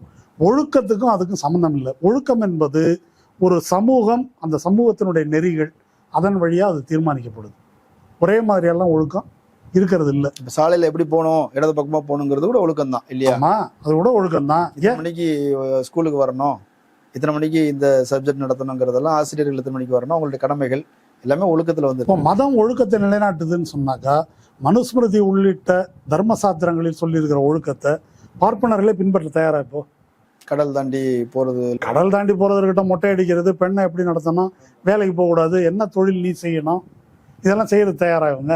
மருத்துவ பணிக்கு போகக்கூடாது. ஆமா, நெறிகள் ஒழுக்க விதிகள்லாம் வகுத்துருக்குறாங்கல்ல. இன்னும் அதுல சொல்லக்கூடிய மத சடங்குகளை பார்ப்பனர்கள் செய்ய தயாரா? டெய்லி அதெல்லாம் செய்வாங்களா? செஞ்சுட்டு இருக்கிறாங்களா? எந்த ஜாதியும் நான் சொல்றேன். சத்திரியர்கள்லாம் இப்போ அந்த குலச்சத்திரியர் இந்த குலச்சத்திரியர்ன்றா என்ன வாளோடைய திருறாங்க? என்ன அது ஒன்றும் கிடையாது. அதனால அது காலாவதி ஆகிவிட்டது. அப்படியே டாடா ஏஸ் ஓட்டிக்கிட்டு மீசையம் முறுக்கிக்கிட்டு சத்திரியன்னு ஒரு ரீல்ஸ் ஒன்று போட்டுட்டு அவரு அப்படி போயிட்டு இருக்க வேண்டியது. இன்னைக்கு என்ன வரக்கூடாதுன்னு சொல்லிட்டாரு, அப்படி ஒரு ரீல்ஸ் ஒன்று போடுறாங்க. அதனால அதற்கும் இதற்கும் பொருள் இல்லை. இல்லை, எல்லாத்தையும் நீங்க அறிவியல்னு சொல்றீங்க. அறிவியலுக்கு அப்பாற்பட்டது இருக்கு இல்லையா? அப்ப விஞ்ஞானத்துக்கு தெரியாதது விஞ்ஞானத்துக்கு தெரியும்ல, அப்படி சொல்றாங்க. இது வரைக்கும் நாங்க இதெல்லாம் ப்ரூவ் பண்ண முடியல, எங்களுக்கு என்னன்னு தெரியல என்று சொல்வதுதான் அறிவியலுடைய சிறப்பு. ஆனா இந்த உலகம் எப்படி தோன்றியது, எப்படி அழிய போகுது, எத்தனாம் தேதி அழிய போகுது, எல்லாமே தெரிந்ததுதான் மதம். உண்டா இல்லையா?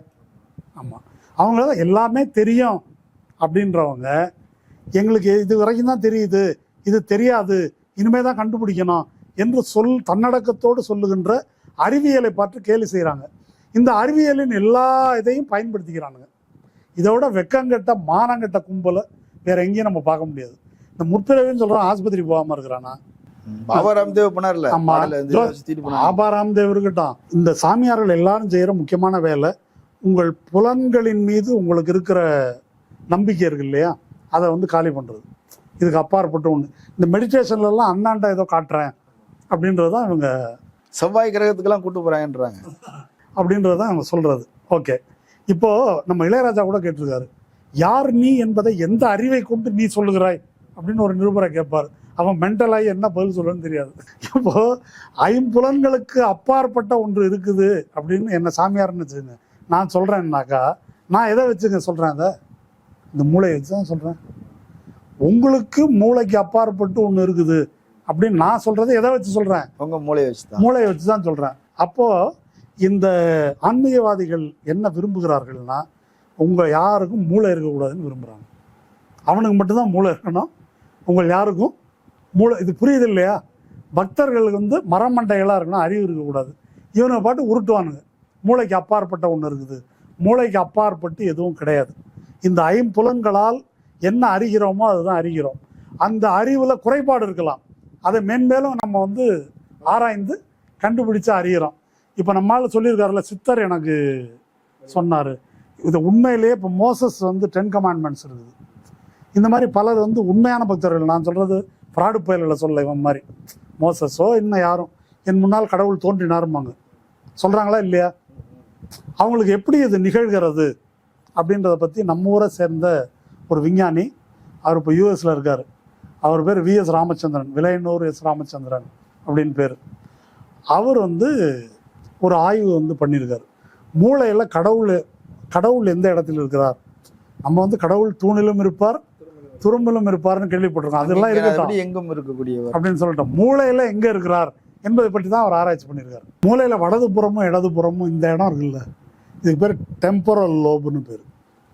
டெம்பரல் லோப், இந்த இடம் தான் உணர்ச்சி தோற்றங்கள் அல்லது மாய தோற்றங்கள் இதெல்லாம் வரக்கூடிய இடம். அறிவு ரேஷனல் இது வந்து வேற பகுதி. ஓகே, இந்த பகுதியில் வலிப்பு நோய் வருதுன்னு வச்சுக்கோங்க, அந்த இடம் பாதிக்கப்பட்டால் அந்த மாதிரி மாய தோற்றங்கள் ஏற்படும் என்றது ஒன்று. இதை வச்சு ஒரு கருவியெல்லாம் இப்போ கண்டுபிடிச்சிருக்கிறாங்க. என்ன செய்கிறாங்கன்னா, அவர் சில டெஸ்ட்லாம் பண்ணுறாரு. ஒரு சிங்கம், புலி, கரடி, அழகான பெண்ணு, இப்படி பல படங்களை காமிக்கிறார். பிரெயினை வந்து கனெக்ட் பண்ணி இந்த படங்களை பார்க்கும்போது பிரெயினில் எந்த இடங்கள்ல அதிர்வுகள் ஏற்படுது, அப்போ வந்து கடவுள் படத்தை காமிக்கும்போது எங்கே ஏற்படுதுன்னா இந்த ஏரியாவில் ஏற்படுது. அப்போது அவர் வந்து ஒன்று சொல்கிறார், மூளையில் கடவுள் இருக்கிற இடத்த நான் கண்டுபிடிச்சிட்டேன் அப்படின்னு சொல்கிறாரு. இது சொன்ன உடனே சர்ச்சில் வந்து பயங்கரமாக கடுப்பாயிடுறாங்க, நீங்கள் வந்து கேவலப்படுத்துறீங்க எங்களை. அதுக்கு அவர் ஒரு பதில் சொல்கிறார், கேவலப்படுத்தலைங்க, கடவுளை பார்ப்பதற்கு ஒரு ஷார்ட்கட்டு நான் வந்து சொல்லியிருக்கேன். ஒரு ஹெல்மெட்டே ஒன்று கண்டுபிடிச்சிட்டாங்க, அதுக்கு பேர் காட் ஹெல்மெட். அந்த காட் ஹெல்மெட்டை போட்டு முருக பக்தர்கள் சுவிட்சை ஆன் பண்ணால் முருகன் கண் முன்னால் பிரசன்னமாவார். அது மாதிரி ஏசுன்னா ஏசு, வேண்டிய கடவுள் வந்து வருவாங்க. அப்போது கடவுள் நம்பிக்கை என்பது பிரெயினுக்குள்ளே எந்த இடத்துல இருக்குது என்ற அளவுக்கு அறிவியல் முன்னேறிடுச்சு. ஜக்கி வாசுதேவ் இந்த மூளைக்கு அப்பாற்பட்டு ஒன்று இருக்குதுன்னு உருட்டிட்டு இருந்த ஜக்கி வாசுதேவோட நிலைமை என்ன தெரியுமா? பிரெயின் சர்ஜரி பண்ணி படுத்திருக்காரு இப்போ. ஆமாம், அவருக்கு இந்த ஏரியாவை கிளியர் பண்ணிட்டாக்க நமக்கு எல்லாரும் கிளியர் ஆகிடுவோம். பள்ளிக்கூடத்தில் எதை பேசணும் எதை பேசக்கூடாதுன்னு ஒரு இது இருக்குது. பள்ளிக்கூடத்துக்கு போனீங்க அப்படின்னா அங்கே வந்து நீங்கள் மோட்டிவேஷன் ஸ்பீச் கொடுக்கலாம், என்ன பாடம் எடுத்து படித்தா நீங்கள் முன்னேறலாம், எப்படி படிக்கலாம், இப்படி பேசுங்க. அதை விட்டு வந்து நாஸ்திகமும் பேசக்கூடாது ஆஸ்திகமும் பேசக்கூடாது. இப்போ தோழர்களே பலர் வந்து சொல்கிறாங்க, அங்கே வந்து இது தேவையில்லை, மாணவர்களுக்கு இது தேவையில்லை, ஆஸ்திகம் நாஸ்திகம்லாம் பேசக்கூடாது, இப்படி ஒரு வாதம். இப்போ இந்த ஆள் வந்து பேசுனது நேரடியாக சமூக நீதிக்கு எதிரான பார்வை உண்டா இல்லையா? இப்போ அந்த மாணவர்கள் மத்தியில் சாதி வேறுபாடு பார்க்கக்கூடாது, சாதி என்ற ஒரு சமூக அமைப்பு நம்ம நாட்டில் இருந்தது, இன்னமும் இருக்கிறது, அதன் அடிப்படையில் இப்படிப்பட்ட கொடுமைகள் நடக்குது. இங்கே பாருங்கள், நாங்குநேரில் ஒரு பையன் அப்படி பண்ணியிருக்கிறாங்க, இங்கே இது மாதிரி ஆணவ கொலைகள் வந்து நடக்குது, அந்த மாதிரி செய்யக்கூடாது, காதல் என்பது இப்படி தான் இதை பார்க்கணும், நம்ம சாதி பாகுபாடு என்பது கூடாது, மத வெறி வந்து இருக்கக்கூடாது, இறை நம்பிக்கை உள்ளவங்க இருக்கலாம் இல்லாதவங்க இருக்கலாம், அதை அறிவுபூர்வமாக நம்ம அணுகணும். இதெல்லாம் மாணவர்களுக்கு சொல்லிக் கொடுக்கலாமா கூடாது? சொல்லிக் கொடுக்குறாங்களா? இதை பேச விடுவாங்களா? இதைத்தான் பேசணும்னு நான் சொல்கிறேன். இதுதான் பேசப்பட வேண்டும். இது பேசும்போது தான் அவன் வந்து கடவுள் இருக்குன்னு நினைக்கட்டும் இல்லைன்னு நினைக்கட்டும், அது இப்போ நமக்கு பெரிய பிரச்சனை இல்லை. மாணவர்களுக்கு எதை நீங்கள் புரிய வைக்கணும், அறிவுபூர்வமாக ஒரு விஷயத்தை பார்க்கறது எப்படி? இப்போ இந்த ஆள் சொல்லலாம், ராக்கெட் இல்லாமல் பரலோகத்துக்கு போகலான்னு. ஒரு மந்திரத்தை சொன்னால் இங்கே இருந்தால் அப்படியே பறக்கலாம், ஒரு மந்திரத்தை சொன்னால் மழை பெய்யும். இந்த பேருனே சொன்னீங்களே, சுவடி இவ்வளோ இருந்துச்சு, உனக்கு எப்படி தெரியும் இருந்துச்சுன்னு? தெரியல, வாட்ஸ்அப்பில் வந்தது இருந்துச்சு, பிரிட்டிஷ்காரன் அழிச்சிட்டான், அது மட்டும் இருந்துச்சுனாக்கா முடிச்சிடலாம். இதெல்லாம் இப்போது இந்த மாதிரி ஒருத்தன் சொல்லும்போது அதை எப்படி பரிசீலிக்க வேண்டும் அப்படின்ற கண்ணோட்டத்தை மாணவர்களுக்கு கற்றுக் கொடுக்கணும். எப்பொருள் யார் யார் வைக்கணும் அப்பொருள் மெய்ப்பொருள் காண்பது அறிவு. இப்போ ஃபெய்த் ஒன்று இருக்குது, பிலீஃப் ஒன்று இருக்குது. ஃபெய்த் அப்படின்றது என்ன? விசுவாசம். ஃபெய்த் என்பது என்ன? எவிடன்ஸ் இல்லாமையே நம்புறதுக்கு பேர் தான் ஃபெய்த். எந்த ஆதாரமும் இல்லாமல் நம்புவதற்கு பேர் தான் ஃபெய்த்து. பிலீஃப்ன்றது என்ன? எவிடன்ஸ் அடிப்படையில் நம்புறது, ஆதாரங்களின் அடிப்படையில் நம்புவது. அப்போ ஒரு விஷயத்தை சொன்னாக்கா அதை எப்படி நம்ம கேட்கணும், என்ன கேள்வி கேட்கணும், எப்படி புரிந்து கொள்ள வேண்டும் என்று மாணவர்களுக்கு கற்றுக் கொடுக்கணும். அதை கற்றுக்கிட்டு அவன் கடவுளை நம்பினா எனக்கு ஒன்றும் பிரச்சனை இல்லை. அவன் நம்பினா என்ன நம்பலைன்னா என்ன, அது இப்போ நமக்கு மேட்ரே கிடையாது. இறை நம்பி இது பிஜேபியோட வேலை. இது திமுக கடவுள் நம்பிக்கை இல்லை, அவருக்கு இருக்குது. இதெல்லாம் எதுக்கு இப்போ கடவுள் நம்பிக்கை இருக்குது இல்லைன்றதா நாட்டுக்கு பிரச்சனை? அது இல்லை இப்போ பிரச்சனை. நம்புறவன் நம்பட்டும், நம்பாதான் நம்பாமல் இருக்கட்டும். நம்புறவன் தானே மெஜாரிட்டி. இப்போ அவன் பிரச்சனையே நம்புறவன் எதுக்கு அவனுக்கு ஓட்டு போகிறான்றது தான் பிரச்சனை. நமக்கு ஏன் போடலன்னு. அது அல்ல பிரச்சனை என்பது தான் அவனுடைய தோல்விக்கு காரணம். அதுலேருந்து வட இந்திய மக்களே விடுபட்டு வர்றாங்க. சும்மா கடவுளை காட்டி காட்டி எதுக்கு ஏமாத்துற, அது இல்லை இப்போ பிரச்சனை. எவிடன்ஸ் பேஸ்டாக ஒரு விஷயத்தை பார்க்கறது, அப்படி புரிஞ்சுக்கிட்டா பல வாட்ஸ்அப் வதந்திகளை நம்ப மாட்டார்கள் இல்லையா, பொய் பிரச்சாரங்களை நம்ப மாட்டார்கள். என்ன கேள்வி கேட்கணுன்றது வந்து புரியும், ஏன் சமூக மனிதனாக இருக்கணுன்றது புரியும். இப்போ அந்த மாணவர்கள், ஆசிரியர்கள் யாருக்குமே அந்த ஆசிரியர் கோவப்பட்டதுக்கான நியாயம் புரியலையே. என்ன ஆயிடுச்சு அதில்? நீ பர்சனலாக எடுத்துக்காதீங்க அப்படிங்கிற மாதிரி. அவர் ஊனமுற்றவர் அதான் அப்படி பேசிட்டாரு. இல்லை, அங்கே ஒரு முக்கியமான பிரச்சனை இருக்குதுங்க. இப்போ சோஷியல் மீடியாவில் கோவம் வந்து எழுதுறாங்க, நம்ம ஒரு சிலருக்கு கோவம் வருது, அவங்களுக்கு வரல. அவங்கெல்லாம் கெட்டவர்கள், நம்ம நல்லவர்களா? என்ன டிஃப்ரென்ஸ்? இது ரொம்ப முக்கியமான கேள்வி இது. அது இவன் சொல்கிற இந்த முற்பிறவி, பாவம், புண்ணியம், இந்த மூட நம்பிக்கைகள் இது என்ன செய்யுது அப்படின்னா நம்முடைய இயல்பான மனித பண்பை வந்து அகற்றி விடுது. இது ரொம்ப இம்பார்ட்டண்ட். இது இயல்பான மனித பண்பை ஆங்கிலத்தில் எம்பத்தின்னு சொல்கிறது. இப்போ நீங்களும் நானும் உட்காந்துருக்கோம், இல்லை நான் ரோட்டில் போகிறேன், எனக்கு முகம் தெரியாத ஒருத்தரை கொஞ்சம் தூரத்தில் ஒரு ரவுடியை வந்து வெட்டுறான்னு வச்சுக்கோங்களேன். வெட்டும்போது உங்களுக்கு தூக்கி வாரி போடுதா இல்லையா? ஏன் தூக்கி வாரி போடுது? உங்களை வெட்டினா ஏன் தூக்கி வாரி போடுது? நம்மள மாதிரி ஒரு மனுஷனை போய் வெட்டுறானே. நம்ம பயாலஜிக்கலாக நம்ம கனெக்டடு. எப்படி தாவரங்கள், செடி கொடிகள், இயற்கை கனெக்ட் ஆகிருக்கோ அப்படி பயாலஜிக்கலாக நம்ம கனெக்ட் ஆகிருக்கிறோம். அதனால அவன் யாருன்னே தெரியலன்னா கூட நமக்கு வந்து துடிக்குது. ஆமாம், அதுக்கு மேலே நாம் எந்த அளவுக்கு சமூக உணர்வு இருக்குதோ அந்த அளவுக்கு ஏற்ப நம்ம போய் தலையிடுறோம். ஏன்பா அதை அடிக்கிற, ஏன் வெட்டுற அப்படின்னு நம்ம கேட்குறோம். இந்த உணர்வை இல்லாமல் ஆக்குவது எதுன்றதான் இப்போ என்னுடைய கேள்வி. ஒரு ஜாதி, அந்த பையனை நாங்குநேரில் கீறுறாங்க உடம்பு பூரா, அந்த கீறுறவங்களுக்கு அந்த ஏன் அந்த உணர்வு வரல? உங்களால் அதை செய்ய முடியுமா? பிளேடை கொடுத்து கீறுன்னா கீற முடியுமா? முடியாது. ஏன் அவனால் முடியுது? அது எப்படி பில்கிஸ் பானு ஒரு குழந்தை, ஒரு 3 வயசு குழந்தைய அப்படி தூக்கி போட்டு தரையில் அடித்து மண்டையை அடித்து கொல்றது நினச்சி பார்க்க முடியுமா நம்மளால்? அதை எப்படி அவர்களால் செய்ய முடிந்தது? அப்போ எம்பத்தி என்ற இயல்பான மனிதனுக்குரிய உணர்வை இல்லாமல் ஆக்குவதெல்லாம் பார்ப்பனியத்தில் இருக்குது, சாதி அமைப்பில் இருக்குது, மத வெறியில் இருக்குது, இந்துத்துவத்தில் இருக்குது, எல்லா ஃபேசிஸ்ட் கொள்கையிலையும் இருக்குது. அதனால தான் அத்தனை லட்சம் யூதர்களை அவர்களால் அப்படி விஷவாயு கிடங்களை வச்சு கொல்ல முடிந்தது. இது எங்கே இருந்தாலும் நான் சொல்கிறேன், அது எந்த மதம் இந்த மதம்லாம் தேவையில்லை. சிலுவை போகிற எடுத்துக்கிட்டு அப்படி தானே கொண்டிருக்கிறாங்க இல்லையா? அப்போது இந்த எம்பத்தி என்ற உணர்வையே நீக்குகின்ற இந்த விழுமியங்களை எதிர்த்த பிரச்சாரம் அவங்க மத்தியில் நடக்கலை. அவங்க மத்தியில் அப்படி சமூக உணர்வு ஏற்படுத்தப்படலை. ஆசிரியர்களுக்கு அது இல்லை, ஆசிரியர்களுக்கு இல்லை, மாணவர்கள்ட்ட இல்லை, மொத்தமாக இல்லைன்னு நான் சொல்ல மாட்டேன். அவங்க ஃப்ரெண்ட்ஸுக்குள்ள ஒருத்தருக்கு ஒருத்தர் ஏதாவது பிரச்சனை வந்தால் அது மாதிரி தலையிடுவாங்க, தலையிடாமலாம் இருக்க மாட்டாங்க. இப்போ வாத்தியார் ஹெட்மாஸ்டர் ட்ரான்ஸ்ஃபர் பண்ண உடனே தலையிடுறாங்கல்ல, அங்கே வர்ற கோபம் இதுக்கு வரலையே, அதை பற்றி தான் நான் பேசுகிறேன் இப்போ இல்லையா? அப்போது அந்த எம்பத்தியை இது இல்லாமல் செய்யுதுன்னாக்கா அந்த மாதிரியான விழுமியங்கள் அவர்களுக்கு இல்லாமல் போய்விட்டது. அந்த விழுமியங்கள் அவர்கள் மத்தியில் உருவாக்கப்படவில்லை. அதை உருவாக்குவதற்கு தான் நம்ம வேலை செய்யணும். அதனால் இப்போ நியூட்ரலாக நாங்களே எதுவும் பேசலை, பிஜேபியும் பேசக்கூடாது, முற்போக்காளர்களும் பேசலை, பொதுவாக நம்ம முன்னேற்றத்துக்கு சொல்லிக் கொடுப்போம் அப்படின்னு ஒரு இடம் இல்லைன்னு நினைக்கிறேன் நான். அப்படி ஒன்று இல்லை. மனுநீதியை பேசக்கூடாது, சமூக நீதியும் பேசக்கூடாது, அப்படி ஒன்று வைக்க முடியாது. கெட்டதும் சொல்லி தரக்கூடாது, நல்லதும் சொல்லி தரக்கூடாது. இப்போ சமூக நீதி அடிப்படையில் மோட்டிவேட் பண்ணுறது, படிப்பதற்கு, சொந்த வாழ்க்கையில் முன்னேறுவதற்கு மட்டுமல்ல, ஒரு சமூக மனிதனாக பொறுப்போடு நடந்து கொள்வதற்கு அவங்கள பயிற்றுவிக்கணும். ஆணாதிக்கம் இல்லாமல் அல்லது பெண் அடிமைத்தனம் இல்லாமல் எப்படி வாழ்வது என்பதை அவர்களுக்கு நம்ம சொல்லிக் கொடுக்க வேண்டியிருக்கு. இன்றைக்கி நவீன உலகத்தில் இளம் பருவத்தினர், இந்த ஜென்ஸின்னு சொல்கிறாங்கல்ல, இந்த தலைமுறையினர் சந்திக்கின்ற பல பிரச்சனைகள் இருக்குது. நம்ம ஆண்ட்ராய்டு ஃபோனு, போர்னோகிராஃபி உள்ளிட்ட பலவிதமான பிரச்சனைகள் இருக்குது. இதெல்லாம் பற்றி அவங்களுக்கு சொல்லிக் கொடுக்கணும். இதை எப்படி கையாள்வது, இதை எப்படி பார்க்கணும். அதை போய் நாம் போய் எப்படி போய் சொல்கிறது? அதை சொல்லிக் கொடுக்குறேன்னா வீணாக போவாங்க. அதை சொல்லிக் கொடுக்காதனால பல பாலியல் வன்முறைகள் நடக்குது, பல பெண்கள் வந்து பாதிக்கப்படுவது நடக்குது. இதெல்லாம் கண்முன்னால் நம்ம பார்க்குறோம். அதை பற்றி சொல்லிக் கொடுக்கணும். அப்போ இதை பற்றிய விழுமியங்களை வந்து சொல்லிக் கொடுக்கணும். அதுக்கு பதிலாக இப்போ தாமு மாதிரி ஆளை கூப்பிட்டு பெற்றோர்களுக்கு நீங்கள் விசுவாசமாக இல்லைன்னு அழ விடுறது, என்ன அல்லலியோ கும்பலா இது, பெந்தவஸ்தை கூட்டம் வந்து கூப்பிட்டு அழ விடுற மாதிரி சும்மா அவங்கள ஒரு கில் ட்ரிப்புக்குள்ளே கூப்பிட்டு போகிறது இருக்கு இல்லையா, இதெல்லாம் அயோக்கியத்தனம் அது. அதை திட்டமிட்டு இவங்க செய்கிறாங்க. அது ஒரு பழைய நிலப்பிரபுத்துவ முறையில் இவர்கள் அடிமைகளாக உருவாக்குறதுக்கு, கோழைகளாக்குவதற்கு தான் அது பயன்படும். அப்போ இந்த மாதிரி கருத்துக்களை பிரச்சாரம் செய்வதற்கு யார் பொருத்தமானவர்களோ அவர்களே அழைக்க வேண்டும். அப்படி பொருத்தமானவர்களே அழைக்கின்ற திறன், அறிவு தலைமை ஆசிரியருக்கோ சம்மந்தப்பட்டவர்களுக்கோ இருக்குதா, கல்வித்துறை அதிகாரிகளுக்கோ அப்படின்றதான் கேள்வி. தலைமை ஆசிரியர்கள் 2 பேரையும் சைதாப்பேட்டையிலையும் அசோக் நகர்லையும் நடவடிக்கை எடுத்திருக்கிறாங்க. அமைச்சர் வர்றார், அவர் பேசுகிறார், சவால் விடுறார், நான் சும்மா விட மாட்டேன் அப்படிங்கிறார். முதலமைச்சர் பேசுகிறார். ஆனாலும் அரசின் நடவடிக்கையின் மீது ஒரு விமர்சனம் வந்துக்கிட்டே இருக்குது. அரசு இந்த விஷயத்தில் சரியாக தான் கையாளுதா? தொடர்ந்து திமுக அரசு மேலே மாதம் ஒரு பிரச்சனை வந்துக்கிட்டே இருக்குது.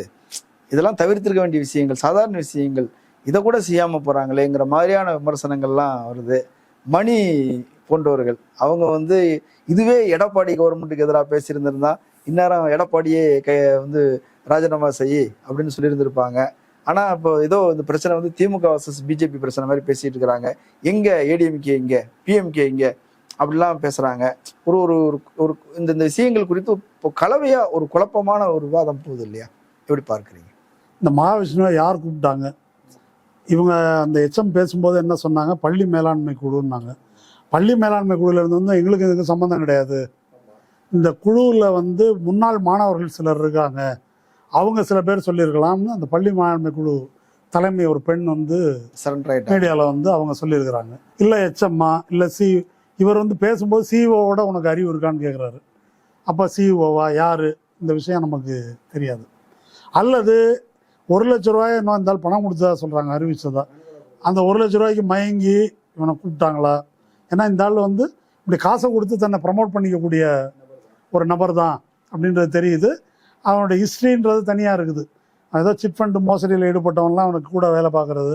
அப்புறம் இந்த ஆள் நாம் தமிழர் கட்சியில் இருந்து சினிமா எடுத்து ஈவெண்ட் மேனேஜ்மெண்ட் நடத்தி எதுலேயும் சம்பாதிக்க முடியாமல் சரி இதுக்கு வருவான் அப்படின்னு சம்பாதிக்க வந்ததாக தான் அந்த வரலாறு சொல்லுது. அதெல்லாம் இருக்கட்டும்.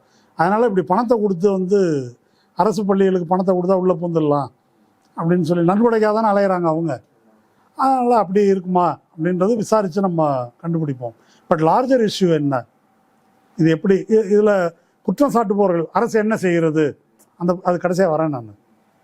இப்போது இந்த பிரச்சனையை எப்படி பார்ப்பது, இப்போ யாரை கூப்பிடுவது? இப்போ முதல்வர் அறிக்கையில் ஒன்று இருக்குது, அதை வந்து நாங்கள் என்னன்னு கைட்லைன் திருத்தமாக கொடுக்குறோம் அப்படின்னு இருக்குது. ஆமாம், அதை பாண்டே வந்து ஆட்சேபிச்சிருக்காரு. இனிமேல் இப்படியெல்லாம் பண்ணிங்கன்னா யாரையுமே கூப்பிட மாட்டாங்க, எதுக்குடா வம்பு, பயந்துக்குவாங்க, ஒன்றுமே நடக்காமல் போயிடும் அப்படின்னு சொல்கிறாரு. அப்படியெல்லாம் எதுவும் ஆகிடாது, அது ஒன்றும் பிரச்சனை இல்லை. இப்போ இது மாதிரி யாரும் உரையாற்றிலாம் நாங்கள் வரல, படிச்சு வந்துட்டோம். அதனால் அது ஒன்றும் கெட்டு போகலாம், அழிஞ்சிடும்னு ரங்கராஜ் பாண்டே கவலைப்பட வேண்டிய அவசியம்லாம் இல்லை.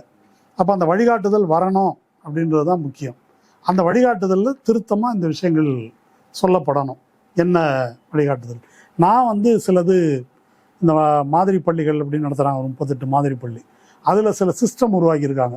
மாதிரி பள்ளின்னு ஒன்று வச்சு தனியாக நடத்தலாமான்றது தனி டிபேட்டுக்குரிய விஷயம். ஆனால் அந்த சிஸ்டத்தில் சிலதுன்னு சொல்கிறாங்க. இந்த பள்ளி மேலாண்மை குழு இருக்கு இல்லையா, அந்த பள்ளி மேலாண்மை குழுவில் யார் இருக்கணும்? 24 பேர் என்ன மெம்பர் சொல்கிறாங்க. அதில் 5-6 பேர் நியமன உறுப்பினர்கள், பள்ளி தலைமை ஆசிரியர், அப்புறம் அந்த வட்டாரத்தை சேர்ந்த 2 கவுன்சிலர், அப்புறம் பள்ளி மாணவர்கள் படிக்கிறாங்க இல்லை, அந்த மாணவர்களுடைய பெற்றோரில் மகளிர் சுய உதவி குழுவில் இருக்கிறவங்க, இந்த மாதிரி ஒரு 5 பேரோ 6 பேரோ நியமன உறுப்பினர்கள். அப்புறம் அதில் தலைவர் பெண்ணாக தான் இருக்கணும், துணைத் தலைவர் வந்து இதெல்லாம் பெற்றோர், இவங்கெல்லாம் மாணவருடைய பெற்றோர். துணைத் தலைவராக யார் இருக்கணும்னாக்க ஒரு தலித் பெண்ணாக இருக்கணும், அல்லது துப்புரவு தொழிலாளியாக இருக்கணும், அல்லது மாற்றுத்திறனாளியாக இருக்கணும். இந்த மாதிரி சில இதெல்லாம் வந்து வச்சுருக்கிறாங்க. அவங்க வந்து உரையாற்றுவதற்கான சிலர்லாம் தீர்மானிச்சிருக்கிறதா சொல்கிறாங்க. அந்த சர்க்கிளில் தான் வந்து அவங்க அனுப்புவாங்க அப்படின்ற மாதிரி முறைகள் வகுத்திருக்கிறதா சொல்கிறாங்க. இப்போ எல்லா இடங்கள்லையும் இந்த பள்ளி மேலாண்மை குழுக்கள் வந்து இருக்குது. அப்போ இந்த பள்ளி மேலாண்மை குழுக்களுக்கு என்ன மாதிரியான பேசுபவர்களை யாரை வந்து அழைக்கலாம் அப்படின்ற ஒரு வரன்முறை வேணும். இப்போ நமக்கு தெரிஞ்ச அறிவியல் ரீதியாக பேசக்கூடியவங்க இருக்கிறாங்க, சமூக கண்ணோட்டத்தோடு பேசக்கூடிய நபர்கள் இருக்கிறாங்க, குழந்தைகளை கொண்டாடுவோங்கிற மூமெண்ட் இருக்குது. அப்போ தெரிவு செய்து அவங்கள கூப்பிடலாம். இதில் நோ நியூட்ரலிட்டின்னு நான் சொல்கிறேன். இதில் நடுநிலை கிடையாது. அவங்க வந்து என்ன, அவங்க கட்சி ஆளுன்னு சொல்லுவாங்க. ஆன்மீக சொற்பொழிவாளர்லாம் இங்கே கூப்பிட முடியாது. இந்த மாதிரி கேஸெல்லாம் இங்கே வர வைக்க முடியாது. அது சாத்தியமே கிடையாது. இவங்க உள்ளே வர முடியாது. அப்போது இந்த மாதிரி தான் அழைக்க முடியும்.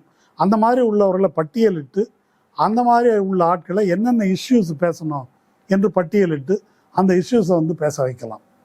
அந்த மாதிரி கூட்டம் நடத்துவதன் மூலம் இந்த பிரச்சனையை தடுக்க முடியும். இதில் ஏன் தவறு நடக்குது? இது வந்து இப்போ சீமான் பேசுகிறார் பாருங்க, அவர் பேசுனது இருக்கட்டங்க, அவரையும் கூப்பிட்டாங்க. யார் கூப்பிட்டது? இப்படி தான் அதை யார் கூப்பிட்டது? பேசுனதை பற்றி அவங்க பேசுகிறதே இல்லை, அது தனியாக. ஆமாம், யார் கூப்பிட்டாங்க? இந்த கூப்பிடுவது எப்படி நடக்குது அப்படின்னா, பொதுவாக ஆசிரியர்கள் மத்தியிலேயே எப்படி இருக்கிறாங்க, அவங்களுடைய கருத்து என்னவாக இருக்குது அப்படின்னா, பொதுவாக ஒழுக்கமாக பிள்ளைகளை வளர்க்கணும்னா லவ் பண்ணாமல் இருக்கணும், பாடத்தை மட்டும் படிக்கணும், பெண்கள் குனிஞ்சத்தில் நிமிராமல் இருக்கணும். பெரும்பாலான ஆசிரியர்களுடைய கருத்து அப்படி தான் இருக்கும் அப்படின்னு நான் நினைக்கிறேன். ஒழுக்கமாக அப்படி நடந்துக்கணும், படித்து மார்க் வாங்கணும், மேலே போகணும், வாத்தியார் கட்டுப்பட்டு நடக்கணும், ஏன் எதுக்குன்னு அதிகமாக கேள்வி கேட்கக்கூடாது, இப்படியெல்லாம் இருக்க வாய்ப்பு இருக்குது. இந்த மாதிரி சிந்திப்பவர்கள் மதம் நல்லொழுக்கத்தை போதிக்கும் அப்படின்னு அவங்க நம்புறதுல எந்த ஆச்சரியமும் இல்லை. இப்போ மதம் பற்றி அதில் இருக்கிற ஒழுக்க நெறிகள் பற்றி நான் சொன்ன எதுவும் அவர்களுக்கு தெரிஞ்சிருக்காது, இல்லை தெரிஞ்சாலும் ஒத்துக்க மாட்டாங்க. அப்போ இந்த ஆசிரியர்களுக்கே முதல்ல அந்த மாதிரி ஒரு பயிற்சி, இதெல்லாம் தப்பு, இப்படி இருக்குது, அதெல்லாம் சொல்லிக் கொடுக்க வேண்டியது. இப்போ அரசு அலுவலகங்களில் கடவுள் படம் மாட்டக்கூடாது அப்படின்னு அண்ணா வந்தவுடனே ஒரு உத்தரவு போட்டார். இன்னைக்கு போய் பாருங்கள் எப்படி இருக்குதுன்னு. அப்போ கோயில்கள் வரைக்கும் இருக்குது. ஆமாம், உத்தரவு போடுவதன் மூலம் அது தீர்வதில்லை, சமூகம் எப்படி இருக்கிறது என்பதோடு அது சம்பந்தப்பட்டது. அப்போது சமூகத்தினுடைய பொது வாழ்க்கையில் இப்போ இன்னும் விநாயகர் சதுர்த்தி நடக்குது, 2000 சொச்சம் இடத்துல வச்சுருக்காங்களா பிள்ளையார்? 2000 இந்து முன்னணியாக சொல்லுங்கள். நீங்கள் ஆரம்பிக்கும் போது எவ்வளோ இருந்துச்சு? சில 100. அது எப்படி 2000 வளர்ச்சி அடைந்தது? ஆமாம். அப்போ நான் வேற ஒரு இடத்துலையும் சொன்னேன், இப்போ இந்து முன்னணிக்காரன் கடைக்காரங்கள்ட்ட மிரட்டி வசூல் பண்ணுறான், அது விட்டுருங்க. குடியிருப்பு பகுதிகளில், நடுத்தர வர்க்க பகுதி, சாதாரண பகுதிகளில் எல்லா இடத்துலையும் இப்போ ஒரு விநாயகரை வச்சிடுறாங்க, வச்சுட்டு வசூலுக்கு போகிறாங்க. வசூலுக்கு போனால் குடியிருப்பில் இந்துக்கள் இருக்காங்க, முஸ்லீம்கள் இருக்காங்க, கிறிஸ்தவர்கள் இருக்காங்க, எல்லார்ட்டையும் நோட்டை நீட்டுறாங்க. இப்போ ஒரு கிறிஸ்தவர், எனக்கு தெரிஞ்ச ஒரு நண்பர், இல்லை சார் நான் கிறிஸ்டியன் அப்படின்றாங்க. இல்லை அதனால் என்ன அப்படின்னு. இந்த அதனால் என்னன்றதுக்கு என்ன அர்த்தம் நீங்கள் சொல்லுங்கள். அதனால் என்ன, இது ஒரு பொது நிகழ்ச்சி, நீங்கள் கொடுத்து பொது காரியமா? இது பொது காரியமா? எல்லாரும் சேர்ந்து தானே செய்கிறோம். அவர் விநாயகரை கும்பிடுபவர் அல்ல, அவருக்கு இந்த மதத்தின் மீது நம்பிக்கை இல்லை, அவருக்கு வேற மதத்தின் மீது நம்பிக்கை. அவர் வந்து வேளாங்கண்ணி திருவிழான்னு நோட்டை எடுத்துகிட்டு வந்தோன்னு நீங்கள் கொடுப்பீங்களா எல்லாரும்? இல்லை வேற ஏதாவது அவர்கள் இஸ்லாமியர்கள் ஒரு பண்டிகைக்காக வந்து கேட்டால் கொடுப்பாங்களா? அப்போ என்ன நினைக்கிறாங்க இந்து பெரும்பான்மைன்னா, இதுதான் இந்து மெஜாரிட்டி நாடு, இதுக்கு அனுசரித்து நீங்கள் இருக்கணும். இது மிரட்டல் தான். இது மிரட்டல் இல்லை, இயல்பாகவே அப்படி சிந்திக்கிறாங்க. இது அப்படி தானே இருக்க முடியும், இதான் நம்ம தானே மெஜாரிட்டி கலாச்சாரம் தானே அப்படி இருக்க முடியும். அவங்கள ஏதோ இவங்களுடைய சலுகை பெற்று அவங்க இங்கே வாழறதாகவும். ஒரு இந்துத்துவ கருத்து அப்படின்றது 40 ஆண்டுகளாக விஷம் மாதிரி சமூகத்தில் இறங்கிக்கிட்டே இருக்குது. அது நம்பிக்கைகள் வழியாக இறங்குது, பிரச்சாரம் வழியாக இறங்குது. அது வந்து பல அளவுகளில் எல்லார் மூலையிலையும் வந்து உட்காந்துருக்குது. அப்போ இது ரொம்ப இயல்பாக இருக்குது. இப்போ இந்த பள்ளிக்கூடத்தில் அவங்க பேசுனது இருக்கு இல்லையா, அது இவங்க மண்டையிலலாம் ஏன் உரைக்கலன்னு நீங்கள் நினைக்கிறீங்க? ஏதோ நல்லது சொல்லிட்டு இருக்காரு, முன்வினை பயன் சொல்லிட்டு இருக்காரு. இவங்களும் சீரியல் பார்த்து வளர்ந்தவங்க தானே எல்லாரும், தொலைக்காட்சி சீரியலும் பக்தி இதுவும் பார்த்து வளர்ந்தவங்க தானே ஆசிரியர்களும். அப்போ அவங்களுக்கு அது உரைக்கலை. அந்த மாதிரி ஒரு ஹிந்துவைசேஷன் ஆஃப் பப்ளிக் ஸ்பேஸ் அப்படின்றது வந்து நடந்துகிட்டு இருக்குது 30 ஆண்டுகளா 40 ஆண்டுகளா. இதுக்கு முன்னால் இல்லாத அளவுக்கு தொலைக்காட்சி, சோஷியல் மீடியா, டிஜிட்டல் இதெல்லாம் வந்த பிறகு மிக தீவிரமாக நடக்குது. அப்போ இதன் தாக்கத்தின் காரணமாக இந்த பிற்போக்கு கருத்துகள், மதவெறி கருத்துகள், சாதியவாத கருத்துகள் எல்லாமே எல்லார் மூலையிலையும் இறங்கியிருக்குது. அப்போ அதுக்கு தகுந்த மாதிரி தான் அவங்க பிஹேவ் பண்ணுறாங்க. இப்போ நம்ம அரசாங்கம் போட வேண்டியது ஒரு எதிர்நீச்சல். இது திமுகவில் இருக்கிறவங்களுக்கே பல பேருக்கு இப்போ அந்த ஏர்போர்ட்டில் எடுத்தாங்கல்ல பேட்டி, இதை பாருங்க நான் தான் திமுக உறுப்பினர்னு அட்டையை காட்டுறாரு. அதுக்கு என்ன செய்யலான்றீங்க? அதை கிண்டல் பண்ண முடியுமா? கிண்டல் பண்ணுற விஷயம் இல்லை. ஒரு விடலை பருவத்து சினிமா ரசிகருக்கும் இந்த பக்தர்களுக்கும் எந்த வேறுபாடும் இல்லை. அறிவே இல்லை அவங்களுக்கு, சுத்தமாக அறிவு இல்லைன்னு அவன் பேசுகிறதுல தெளிவாக தெரியுது. அப்படி தான் பேசுகிறாங்க. சமூகம் அப்படி இருக்குது. இந்த பரம்பொருள் ஃபவுண்டேஷன் ஒரு பக்கம் போட்டிருக்கிறாங்க இங்கிலீஷில், அதை படித்தா காரி துப்புற மாதிரி இருக்குது. அதை பார்த்துட்டு ஆஸ்திரேலியாவில் கிளை, துபாயில் கிளை, சிங்கப்பூரில் கூப்பிடுறாங்க, அங்கே கூப்பிடுறாங்கன்றா. என்னன்னே எனக்கு புரியல, இவ்வளோ முட்டாள்களாக உலகத்தில் இருக்கிறார்கள்னு. அப்போது அந்த மாதிரி சமூகம் இருக்குது. சமூகத்தை அப்படி வைத்து கொண்டு அவர் ஏன் அப்படி பண்ணார், இவர் ஏன் அப்படி பண்ணார், அதை ஒரு அரசின் மேலே தனியாக பின் பண்ணுறது இருக்கு இல்லையா, அது அது பொருளற்றது. பள்ளி கல்வித்துறை அமைச்சருக்கு இதில் எந்த பொறுப்புமே இல்லையா? அமைச்சருக்கு பொறுப்பு இருக்குது. இப்போ வாத்தியாருங்க மிரட்டுறாங்க, எப்படி நீ டிரான்ஸ்ஃபர் பண்ணுவேன்னு. இல்லை ஒரு வேலை நிறுத்தம் பண்ணுறாங்கன்னு வச்சுங்க, அப்போ என்ன பண்ணுவீங்க? அப்போ அரசு பின்வாங்க வேண்டியிருக்கும். அவங்க கருத்து அப்படி தானங்க இருக்குது. அது உண்டா இல்லையா? ஆமா, அப்படிதான். இது ஒரு யதார்த்தமா இல்லையா? ஒரு சங்கர் தானே வந்தாரு. இது ஒரு சாதிய சமூகமா இல்லையா? சாதியை அனுசரித்து தானே தேர்தலே நிற்க வேண்டியிருக்குது. சாதியை அனுசரித்து இந்த வேட்பாளரை போட்டால் தான் நமக்கு ஓட்டு கிடைக்கும் அப்படி அதை கேலி பண்ணலாம். வெளியே இருந்து ஜெயிச்சு வரணும் அப்படின்னா நம்ம அப்படித்தான் செஞ்சாகணும். வெளியே இருந்து கேலி பண்ணலாம். அப்படி நிறுத்திக்கிட்டு சாதி கூடாது, சமூக நீதி, சாதியை ஒழிக்கிறதா எங்கள் கொள்கை, பெரியார் சொல்லியிருக்காரு அப்படின்னு இது ஒரு போராட்டம். இந்த கருத்துக்காக நிற்பவர்கள் திமுக மைனாரிட்டி தான். இது எல்லாருக்கும் தெரிந்த உண்மை, கசப்பான உண்மையாக இருந்தாலும் இது ஒரு உண்மை. ஒரு 50 ஆண்டுகளுக்கு முன்னால் திமுக இருந்ததை விட இப்போ திமுகவில் இருக்கக்கூடியவர்களிடம் பிற்போக்குத்தனமும் மடமையும் பரவி இருக்கிறதா இல்லையா? பரவி இருக்கிறது. இது ஒரு யதார்த்தம். அதிமுக இந்த பிரச்சனைக்குள்ளெல்லாம் போறதில்லை.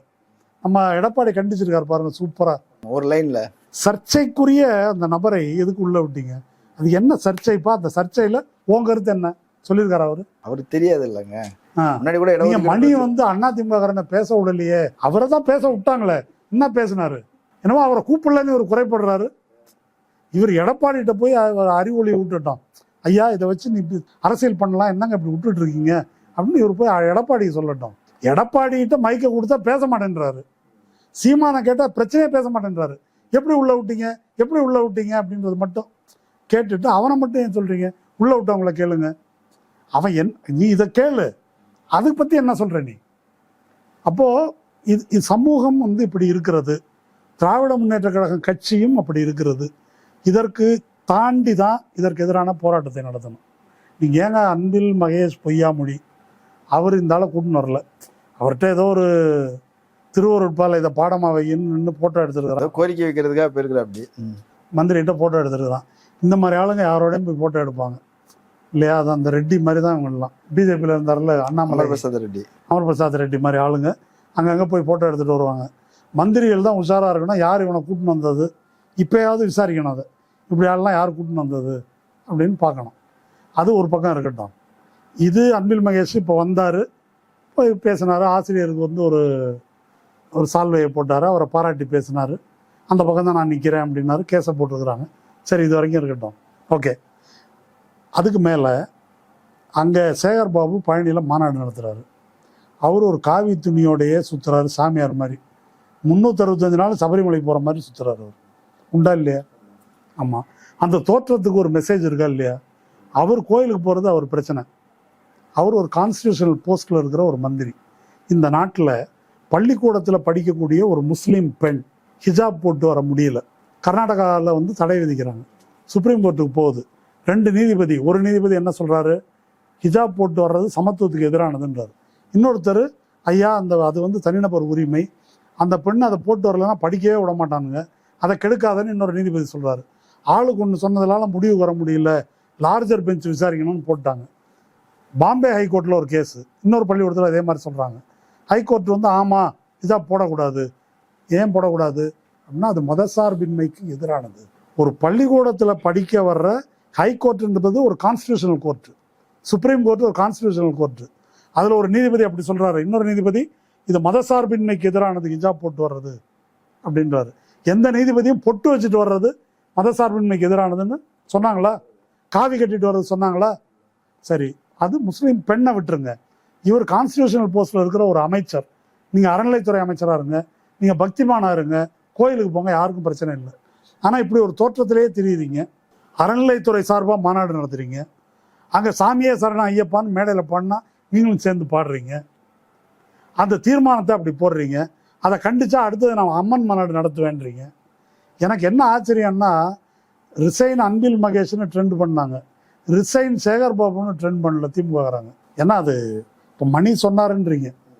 இது கோதி மீடியா எப்படி உங்களை கூப்பிடல, அன்பில் மகேஷை ரிசைன் பண்ணணும் அதிமுக ட்ரெண்ட் பண்ணிருக்கணும், பண்ணானா? அது ஏன் இவருக்கு தெரியாம போச்சு? திமுக ஆதரவாளர்கள் திமுக கூட்டணியில் உள்ளவங்க தான் பண்ணாங்க. அது ஏன் அவருக்கு தெரியலன்ற? மீடியாவை போய் பயங்கரமா இவர் பிடிக்கிறாரு. ஆனா திமுக காரங்க தானேப்பா அவர் ரிசைன் பண்ணணும்னு சொல்லியிருக்காங்க. நடந்தது தப்புன்னு திமுக காரங்க தானே பேசியிருக்கிறாங்க. அதையே அவர் சொல்ல மாட்டேன்றாரு. அதிமுக பேசலையே, அதையும் சொல்லலை. பாமக அறிக்கை விட்டது, அதுக்கு மேல அவங்க ஒன்றும் பண்ணலையே. சீமான் ட்ரெண்ட் பண்ண வேண்டியது தானே, சனாதனத்தை பரப்பும் திமுகன்னு. சனாதனத்தை எப்படி பள்ளி உள்ள விட்ட பேச வேண்டியது தானே. ஏன் அவங்கெல்லாம் பேச மாட்டேன்றாங்க? சொசைட்டி இப்படி இருக்கு என்பதை புரிந்து கொண்டு இப்படி ஒரு மாற்றத்துக்காக நம்ம போராட வேண்டி இருக்கிறது என்ற கோணத்தில் இதை நம்ம அணுகணும். தனியாக ஒரு திமுக குற்றம் சொல்லலாம் அப்படின்னு அணுகிறதுல பொருள் இல்லை. நியாயமாக நடுநிலையாக ஒரு மனசாட்சின்னு ஒன்று இருந்தாக்கா, சேகர் பாபு யார் கண்டிச்சாங்க? திமுகவை ஆதரிச்சவங்க தான் கண்டிச்சாங்க. எப்படி நீ மாநாடு நடத்தலான்னு கேட்டார் எடப்பாடி? யாராவது கேட்டாங்களா? அதையே அவங்கள யாரும் கேட்க மாட்டேன்றீங்க. நீங்களும் திராவிட கட்சி தானடா, ஏன் கேட்க மாட்டேன்றீங்கன்னு ஏன் கேட்கல? நாம் திமுகவை எதற்கு விமர்சிக்கிறோம்? அது கல்வித்துறையாக இருக்கட்டும், அறநிலையத்துறையாக இருக்கட்டும், எதுக்கு விமர்சிக்கிறோம்னாக்கா, இந்துத்துவ எதிர்ப்பில் பிறழ்ந்து விடக்கூடாது, தவறு நேரக்கூடாது, சரியாக போகணுன்றதுக்காக விமர்சிக்கிறோம். மற்றவர்கள் திமுகவின் இடத்துக்கு அதிமுக கொண்டு வருவதற்காக பேசுகிறார்கள், அல்லது வேற பிஜேபியை கொண்டு வர்றதுக்காக அவங்க பேசுகிறாங்க. அதுதான் வேறுபாடு. அங்கே மாநாடு நடத்தும் போது நடந்த தீர்மானம் நடந்ததுக்கு ஆதரவாக பேசுனது பிஜேபி, இங்கே இப்போ இவனுக்கு ஆதரவாக பேசுறது பிஜேபி. அதனால் இப்போ இதில் திமுக எதிர்ப்பு என்ற புள்ளியில் அவங்க சேர்ந்துக்கிறாங்க. அதனால் அப்படி இதை மறைமுகமாக இந்தியா கூட்டணி திமுகவுக்கு எதிராக வேலை செய்ய விரும்புபவர்கள் வேறு கோணத்திலிருந்து விமர்சிக்கிறார்கள். அதில் நமக்கு உடன்பாடு இல்லை. நாம் பார்க்க வேண்டிய பார்வை என்பது இதுதான் என்பதுதான் என்னுடைய கருத்து. நிறைய தகவல்கள் சொல்லியிருக்கிறீங்க, ரொம்ப முக்கியமான கோணத்தையும் எடுத்து சொல்லியிருக்கிறீங்க. பயனுள்ளதாக இருந்தது. கலந்து கொண்டு கருத்துக்களை பகிர்ந்தமைக்கு நன்றி. நன்றி. நேரில் மற்றொரு விருந்தினோடு மீண்டும் சந்திக்கலாம். நன்றி.